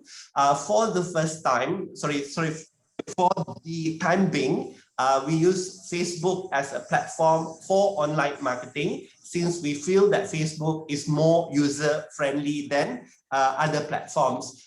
So basically, we can also say that these findings is also inclined with the research done by Kabat and Zin in 2016, that the current and potential customers, basically, they become accessible 24/7 per day. And this is because of the technological advancement. And another study conducted by Kaneba in 2013 and also York and Gossett in 2014, it says that these preferences are influenced not only by the quality and consumer related factors, but according to them, it could be because of some other factors such as context, culture, and also information. So according to second participant, we are focusing on online marketing such as Facebook and Instagram. As we all know, online marketing is one of the best platforms to market our products and services. We started the operation in 2015, and at that time, our target market is youngsters, since our restaurant is so-called hipster style. That's why we chose to promote wide Instagram, as it is more interesting and attractive to youngsters. But just to give you an overview, who are these respondents and which industry that they are from, most of them, they are from F&B, food and beverage, as well as manufacturing industries. And participant 3 said that I have appointed an administrator to handle the marketing. We are running Facebook ads, and we have a specific budget for that. Normally is around RM 100 to RM 1000 per month. I can see the positive impact since day one we started these FB ads. Instagram, it's a platform just to share info and build our brand, but we also get sales from there. And according to respondent 4, we are using Facebook to promote our brand and company. We are a manufacturing company that focuses on production. We have the main distributor to distribute our product, but of course, we have to market our products as well. We cannot leave it to the distributor only. Participant 5, we chose Facebook for the beginning, starting with creating an official page. And respondent 6 said that for the online platform, we have utilized Facebook, Instagram, and YouTube channel. We also have an account on Twitter and a blogspot to update details about our company and products. And besides that, we also open our shop in Lazada and Shopee. So what he tries to say over here, that he actually sells his product on Lazada and also Shopee, one of the top or famous e-commerce platforms in Malaysia. So basically from this finding, we can say that it's also in line with a report titled A Marketer's Guide to Reaching Generations in 2018, saying that the Facebook retains a strong hold over half, which is 57% of surveyed consumers across generational. And in terms of challenges, actually look from this perspective, which is lack of skills, lack of knowledge, and also from the perspective of budget. So based on these themes, I construct the questions to ask the respondents. And these are the results of the study from the perspective of challenges that they face in terms of social media marketing usage. And according to respondent 1, one of the challenges is to put up with trends. People like to see creative contents, be it photos or videos. So number 2, participant 2 said that, well, we need to always catch up with trends. We have to be creative and unique in doing online marketing. Besides Facebook, Instagram, and blogger review, we also started to join apps such as eBazaar. And to stay relevant in the market, we need to prepare ourselves with the current and latest technology. So this is actually one of the challenges faced by most of the, because it's a small and medium enterprises. So in terms of skills, in terms of the knowledge is there, but the problem in terms of skill is not really there. So they need more time to explore how to use the social media platforms, in a way for them to market their product. And according to participant 3, I feel that using social media marketing is time consuming, starting from content planning, photo and video shoot to editing, because either they need to do everything by themselves or they need to appoint someone because it's a small and medium enterprises due to the budget. So they may not have enough budget. So because of that, they have to do everything by themselves. So this is actually one of the challenges faced by them, yeah, because of budget limitation. So they are not, they could not afford to appoint someone to do the planning, photo, and also the video shoot. And according to participant 4, since my company does not have a dedicated employee for social media marketing, so I need to learn everything by myself. So this is actually one of the challenges faced by them. And another challenge, according to participant 5, is lack of skills and knowledge. So we need to catch up fast and understand the online marketing game. And according to respondent 6, another challenge is budget, as what I mentioned to you earlier. So to reach more potential customers, so they need to invest in Facebook and also Instagram ads. Yeah. So these are some of the challenges. So meaning to say they need to invest in Facebook and also in IG ads instead of them promoting their product or their brand online via Facebook or via Instagram and other media platforms. So they need to invest in ads as well. And in terms of the effectiveness of using social media marketing, I hope I still have the time. You may just interrupt me if I have another few minutes left. So according to... Sorry, you really have to be go to your conclusion now so that... okay. So these are the, so in terms of the effectiveness, I'll just read one of the feedback given by the respondents. For example, number 1, online marketing is one of the best platforms. So meaning to say most of them agreed that they need to explore. So they have to use social media platforms, in a way for them to market their product and also their brand. And in terms of the future plan, so what they wish over here, they said that perhaps the government that involved in SME should put more attention in providing hands-on training and also workshop for them to enhance their skills and knowledge in social media marketing. And we plan to join a proper workshop in social media marketing and learn about the technical part, because this is one of the challenges faced by them in terms of the technical aspect, how to produce videos, how to come up with good content, And so they believe from this finding, it clearly shows that most of them, they prefer Facebook. And for brand or product targeted to the younger generation, especially to teenagers or the millennial, so they prefer to use Instagram. And as pointed by Dagny and Tamer in 2015, basically Facebook publicity can influence the brand picture and brand value by offering more noteworthy intuitiveness, personalization, and also criticism. So basically, I think that's about it. So as a conclusion, we can say that through social media, basically it enables customer to interact directly with other customers, and most of the companies basically they choose various social media platforms in marketing their products. But in the context of this study, we can conclude that most of them prefer to use Facebook, unless if their product, for example, a restaurant or the food and beverage industry. So in that context, they prefer to use Instagram because that would be the best media platforms to use in a way for them to get across the message to the millennial or to the younger generation. So basically that's about it. Thank you so much. Thank you, Sham, for your presentation. It was very clear. I would like to, I think maybe we can afford to have 2 minutes for discussion. Yeah, any question from the floor, please? You can unmute yourself and direct your question to Sham directly or write it down in the chat. While we are waiting for others to gather their minds and ask the question, I actually have a question for you, Sham, because your findings seems to me are kind of like general and it can be applied to any other industry, right? So I really can't really see the connection with the so-called halal food industry specifically. Which aspect of it is actually kind of like, foreground the problem that faced by the halal food industry?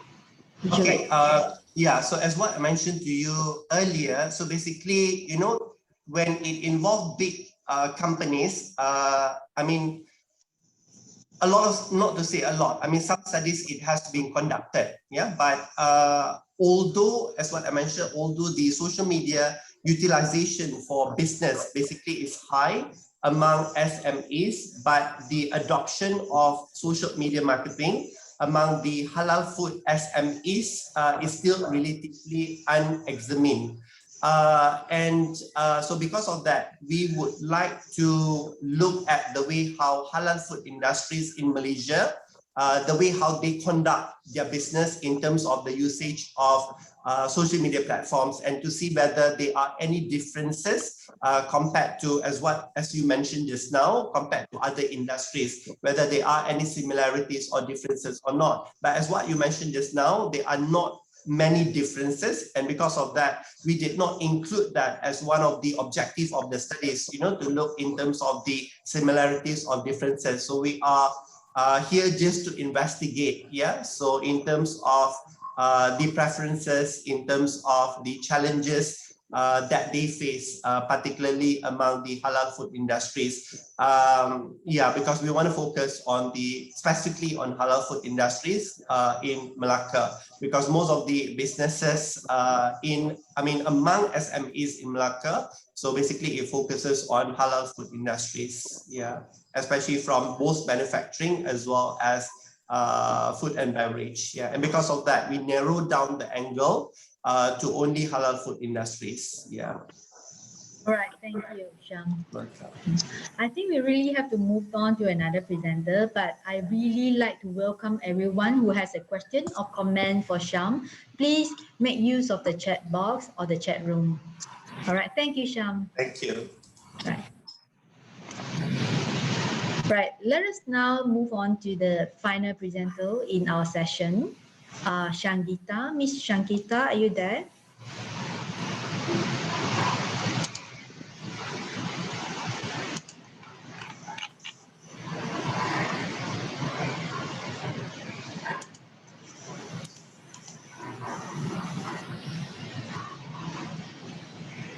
Is Shangita, Miss Shangita? Yeah, Shangita, are you there?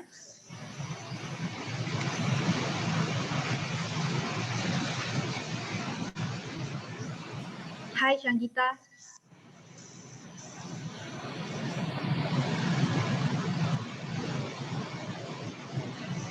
Hi, Shangita.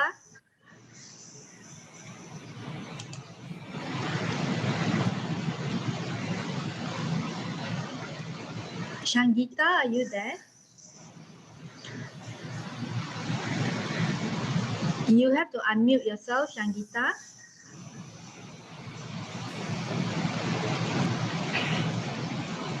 I can see your name is here, and I can see you in the chat, in the meeting room as well, but you are not responding.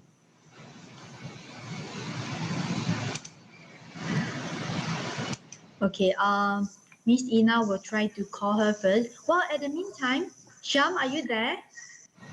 I think we can, instead of wasting the time, we may use this time for you to take a few more questions. Is that okay? Yeah, it's fine. It's fine. Yeah. So Miss Ina is calling Shangita. Yeah. Any question for Sham?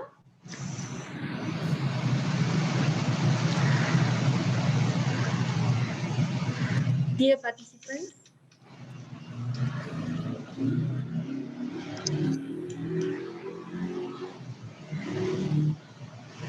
Any more question for Sham? From Viola, that was a great presentation, Sham.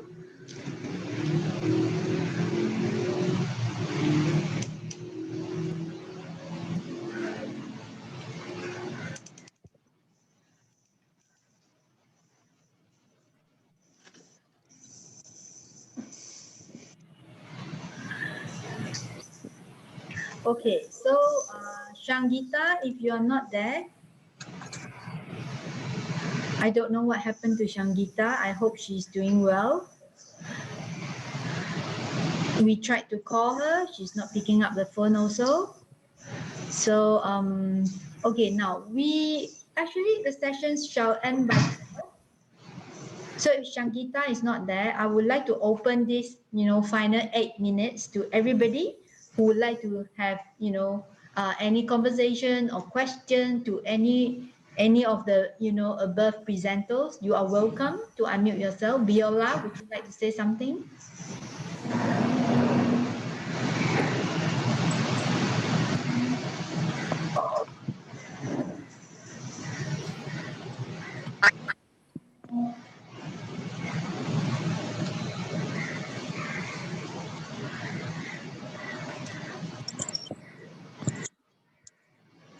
Liu Hong, digital code?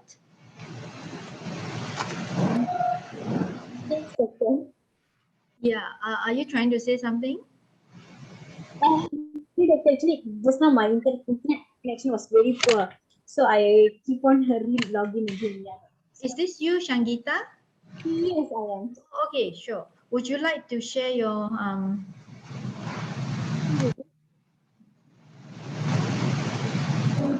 Yes. share your slides?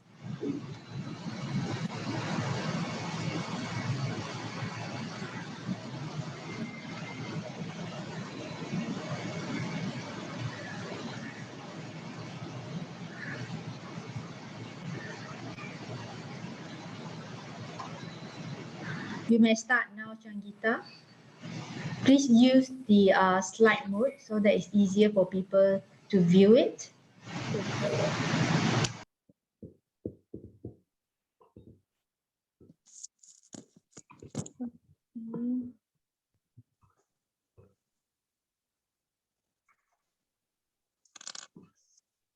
Okay. Hello everyone, good morning. So my title for presentation today will be about communication challenges to modify behavior, a study in Penang, Malaysia. Okay, as we can see, communication challenges is seen as a major influencer of an individual behavior. So in this study, I have focused into single mother family among Indian community because according to the statistic, it is shown that single mother are more exposed to varied challenges in daily life, and also recent studies also have proved that this condition has a very direct impact on the well-being of adolescents, especially their teenage children in a community, especially among single parent family. So thus my study today looked at communication patterns in Indian single parent families and have identified some communication challenges between single mother and their adolescents. Okay, the problem statement why I have conducted this study mainly is that the phenomena of single mothers in Malaysia should not be a problem, but also the number has been growing daily. Yeah, this is according to one Ahmad 2010 and also Ismail. So this is particularly alarming as it has a negative impact as children's self-esteem and threatens family insecurity. And according to Lee and Miller in 2013, single mothers have no place to rely and have to bear all the burdens of their own families, especially in financial matter. Thus, because they do not have enough time to spend with their kids, to spend with their teenage children, thus the situation become worsened because single mothers lost their source of income and they have to bear the responsibility toward the family. So they are busy chasing income, and also they do not have enough time to be spent with their teenage children and do not have that space to communicate at each other. So this causes the communication between the Indian single mother and also their teenage children become very poor. Not only this, a recent research by Pujasari showed that the communication between single mothers and teenagers also plays an important role in preventing the divorce or separation of the couple from affecting their children's thinking.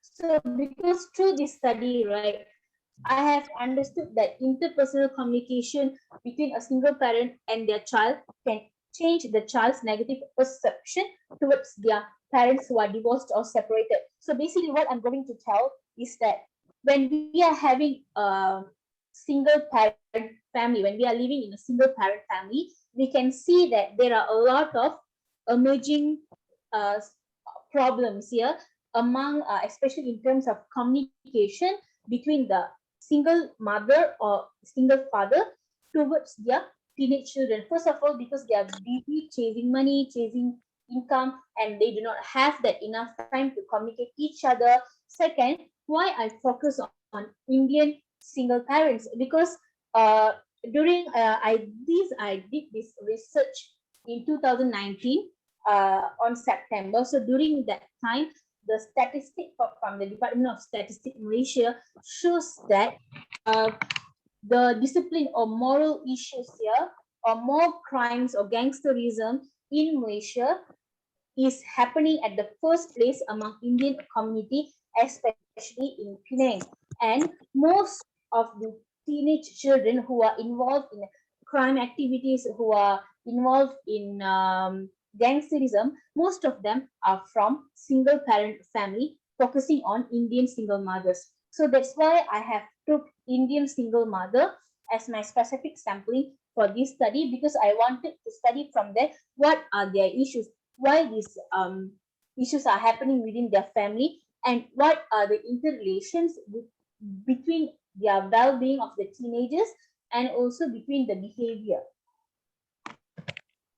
So these are the theoretical framework that I have been used. Okay, so I'm using revised family communication pattern. Okay, basically this revised family communication pattern instrument here, as what we call as RFCP, is developed by Ritchie and Fitzpatrick in 1990. Actually, it is a modified and reconceptualized version of MacLeod and Chapis in 1972, which was known before as Family Communication Patterns Measure, FCP. So it has been revised by Ritchie and Fitzpatrick. So I have used the revised family communication pattern.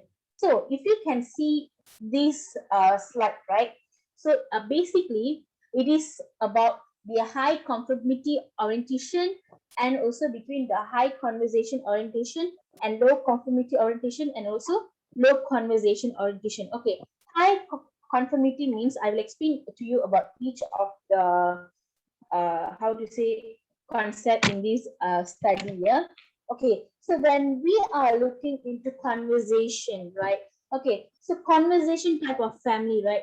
Those are families who are capable of having an open conversation and able to discuss any topic freely. Okay, while when we look into conformity, those are families with individuals, like in my context, it would for sure will be single parent, whether it is a father or mother. But for my study, it will be Indian single mother who has the authority to make final decision. Okay, so the pluralistic, the consensual, the laissez-faire, and the protective will be the types of family. Okay, when I talk about pluralistic family, right? Those family are having conversation, but without conformity, means that this family will have conversation with every member having opportunities for input, and the family unit make a decision together. It means that they are having a stability between the conversation, but they're not having conformity. It means that all of the family members in the pluralistic family type have the, how to say, they have the rights to give opinion and also to make a decision. Yeah. However, for consensual family, this type of family is quite stable. They are having both conversation and conformity. Yeah. So these family members are able to openly communicate their thoughts and feelings, and also value conformity within the family unit. Okay. Parents or caregivers are usually the ones who make decisions. So we are the type of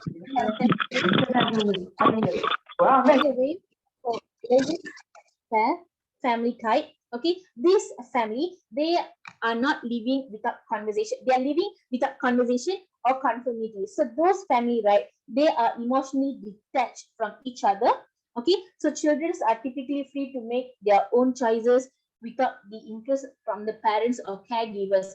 Normally, when we are looking for the laissez-faire family, sometimes it can go to the positive way where the parents are giving full rights to the kids to make a decision. And by the way, it can go to the negative way as well, where the parents do not have time to communicate with their children. Thus, this affects their communication with the children, where the children do not have opportunity to sit down and talk with their parents. Otherwise, they have to make their own decision. And then protective, okay, without conversation but conformity, parents or caregivers expect their children to obey by the rules and do not usually trust their children to make their own decisions. So this type of family, normally the caregiver, they will expect the children to fully obey their decision without giving any space for the kids to talk back or to give opinion. So these are the main concepts that I have been used for my research. Okay, so when we see the family communication pattern in Indian single mother family, this is what I have found out here, the facts through my data. I have found out that in Indian single mother family in Penang, basically, it is found that the family communication that has been merged, namely laissez-faire and protective, okay, teenagers are not given a room for discussion in Indian single mother family, and the Indian single mother family, right, have found that they do not like to communicate with teenage children as they do not have enough time and good relationship with them. So, two main family type that has been found among the Indian single mother family is that how to say, laissez-faire family type, means that they do not have a conversation or conformity, because those Indian single mother in Penang, they do not have a good relationship with their teenage children because of poverty. They have to work double shift.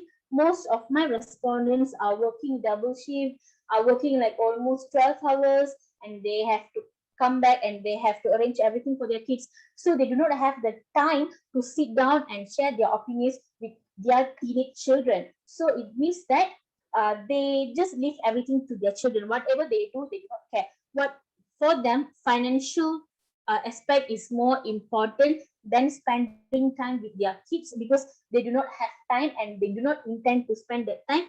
And most apart from this, I have found that most of the Indian single mothers, their higher education level is in primary school. So they do not have that exposure about those kind of stuffs to sit together with their kids, to discuss and also to make a decision. So this is what I have found in Penang.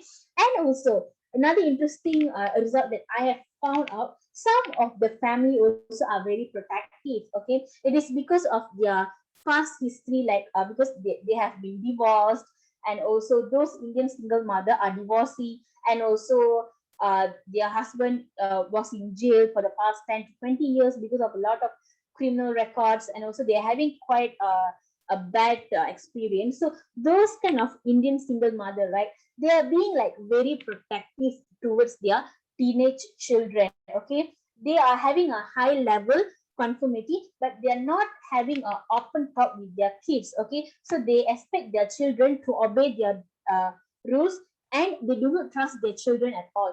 So when we did the same survey to those teenagers, especially from a protective family, right, it is found that those teenagers are feeling so depressed because they do not have that space to talk with their with their single mother. Yeah, because they are not given a space.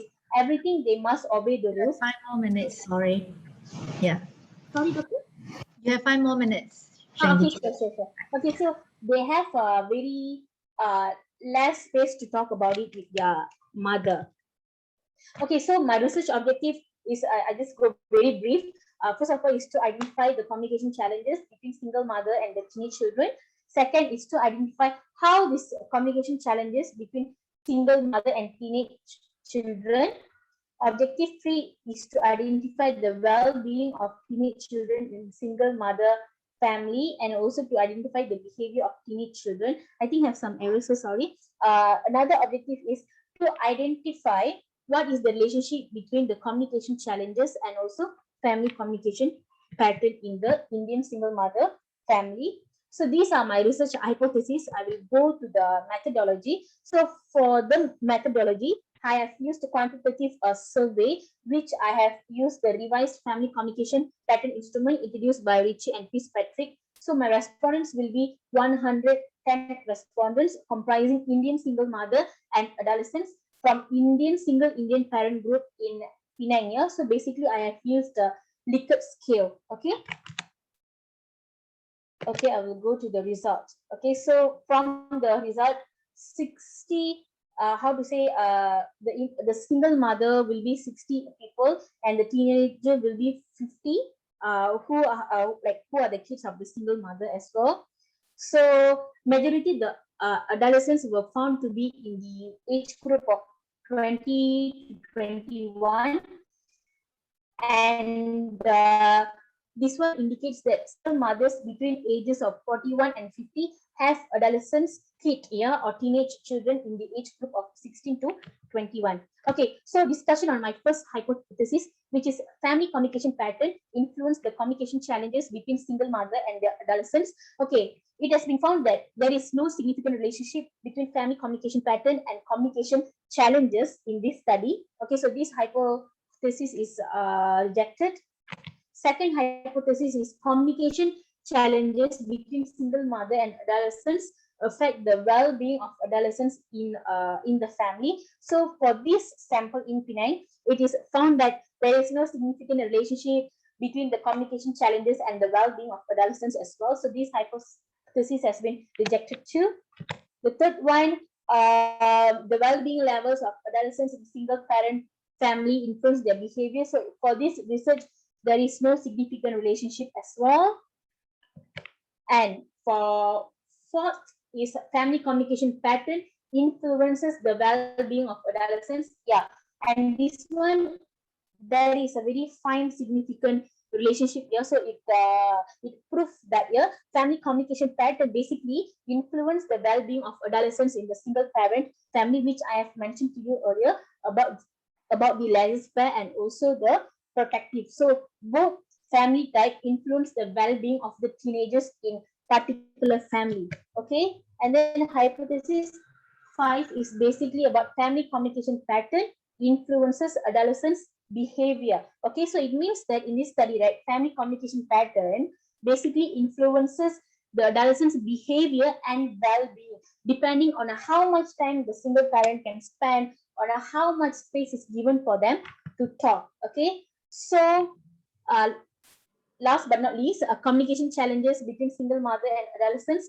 influence adolescents' behavior in the family. So for this one, there is no significant relationship here because we have found that only the family communication pattern influences the well-being and adolescents' behavior, but not the communication challenges, which refers to the communication issues or misunderstanding that happen between the single mother and the teenagers. So thank you very much. Yeah, any questions? Yeah, thank you, Shagita. Sorry to cut you there. I understand that. Yeah, I think we can afford to have maybe 3 minutes of discussion. Sure.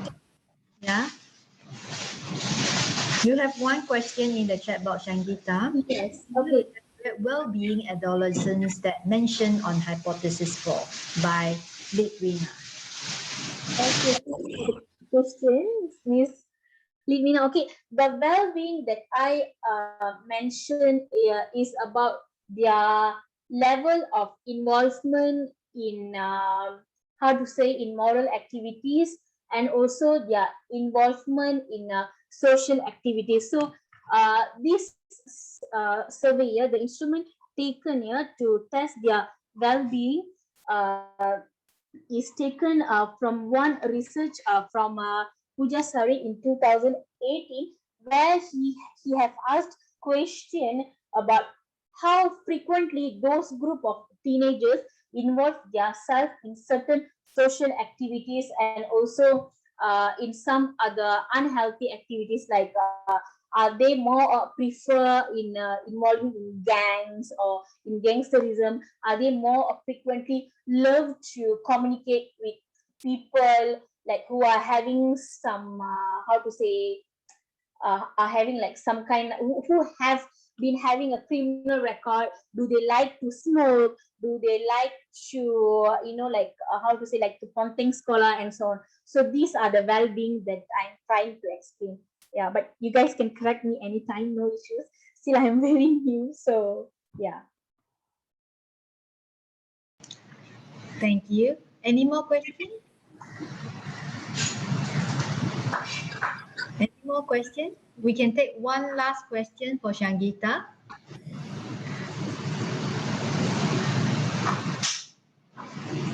No, that's all. All right.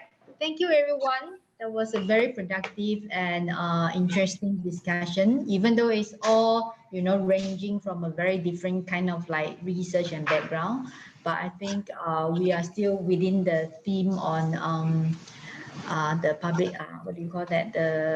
Let me see, the theme of today, the so-called, public relations, advertising, marketing, and branding. So before we end this session, I would like to really invite all of you to turn on your video for a while so that we can take a group photo for everyone.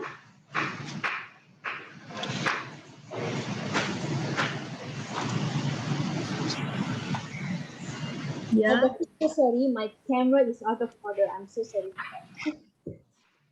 Yes, your camera is not working. Okay. What about Dale? What about Su Wang? Apinya, are you still there? And also our, our admin team, Puan Ina, and also Mawi. Or maybe, yeah, Cik Siti Munira, can you all please turn on the video so that we can have a group photo for this session? Hi, Shuang. Are you in China? Who else? Apinya, are you there?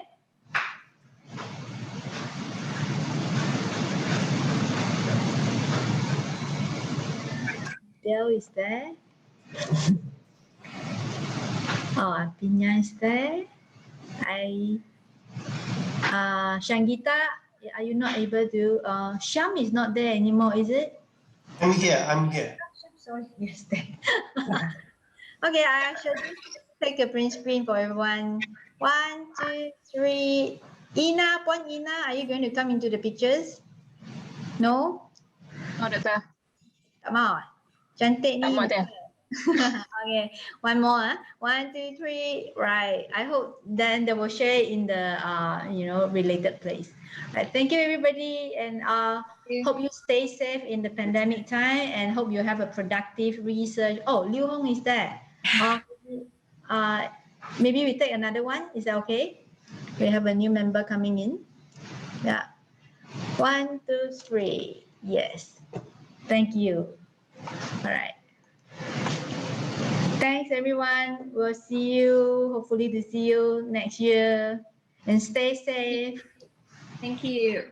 Thank you. Okay, bye. Thank you. Oh, I'm late. ขอบคุณค่ะ ขอบคุณค่ะ Terima kasih semua.